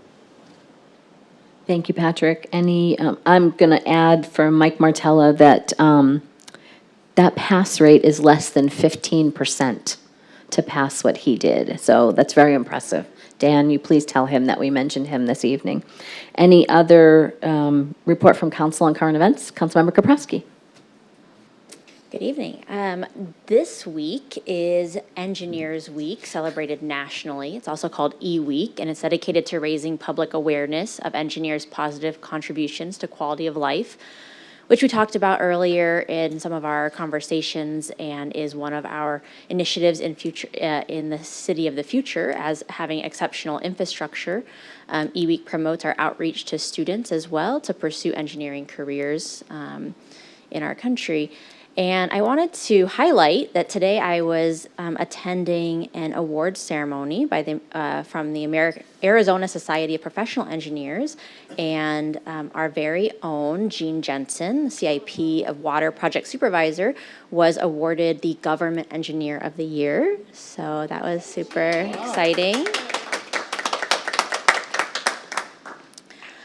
So congratulations to Gene. I also have another separate update regarding the Gilbert Symphony Orchestra. The Gilbert Symphony Orchestra is going to be having their first concert of the season, March 12th, at the Higley Center for Performing Arts. That will be free for general admission, and there are also options to be a patron or sponsor that help make that event possible. The website is gilbertsymphony.org. Thank you. Thank you, Councilmember. Any other updates from council on current events? Report from mayor on current events. I went to a groundbreaking in the rain this morning. Mud, lots of mud for Sky Bridge out at Phoenix Mesa Gateway. It was a great event, even though we did it in the rain. I was pleased to be able to speak at that event since I serve as the chairman of the Phoenix Mesa Gateway Airport Authority Board. And we have up on the screen the community-wide food drive that will be ending on February 26th. You can either scan that code or you can visit gilbertaz.gov/feeding families for more information. There will be donation locations available on the weekend, at least Friday and Saturday, I believe, that will be live. And I will be stopping by some of them over the weekend. And then I wanted to note that our Gilbert Police Department is having Coffee with a Cop on Thursday, February 23rd from 7:30 a.m. to 9:30 p.m. Okay, how do you say this word? P-E-I-X-O-T-O, that's the coffee place. Peixoto? I don't drink coffee, and it's Peixoto, I'm being told by Tom Blodgett. Peixoto at, I think it's at Agritopia. The Epicenter, correct? Am I seeing Chief back there? So if you would like to attend Coffee with a Cop, please visit them on Thursday morning. And that... I remember the date. Jib and I are sponsoring a blood drive March 9th. And love to have you guys attend. Blood's at a pretty small, short supply right now, so we'll be sponsoring that in March. Is there a location or a website? Who is the blood drive through? Sorry, details. I'm sorry, it'll be at the Southeast Regional Library. Okay. And Chuck and I are going to do a little advertising for it to try and push it beyond its limits. Okay, And great. It'll be between 1 and 6:30, I believe.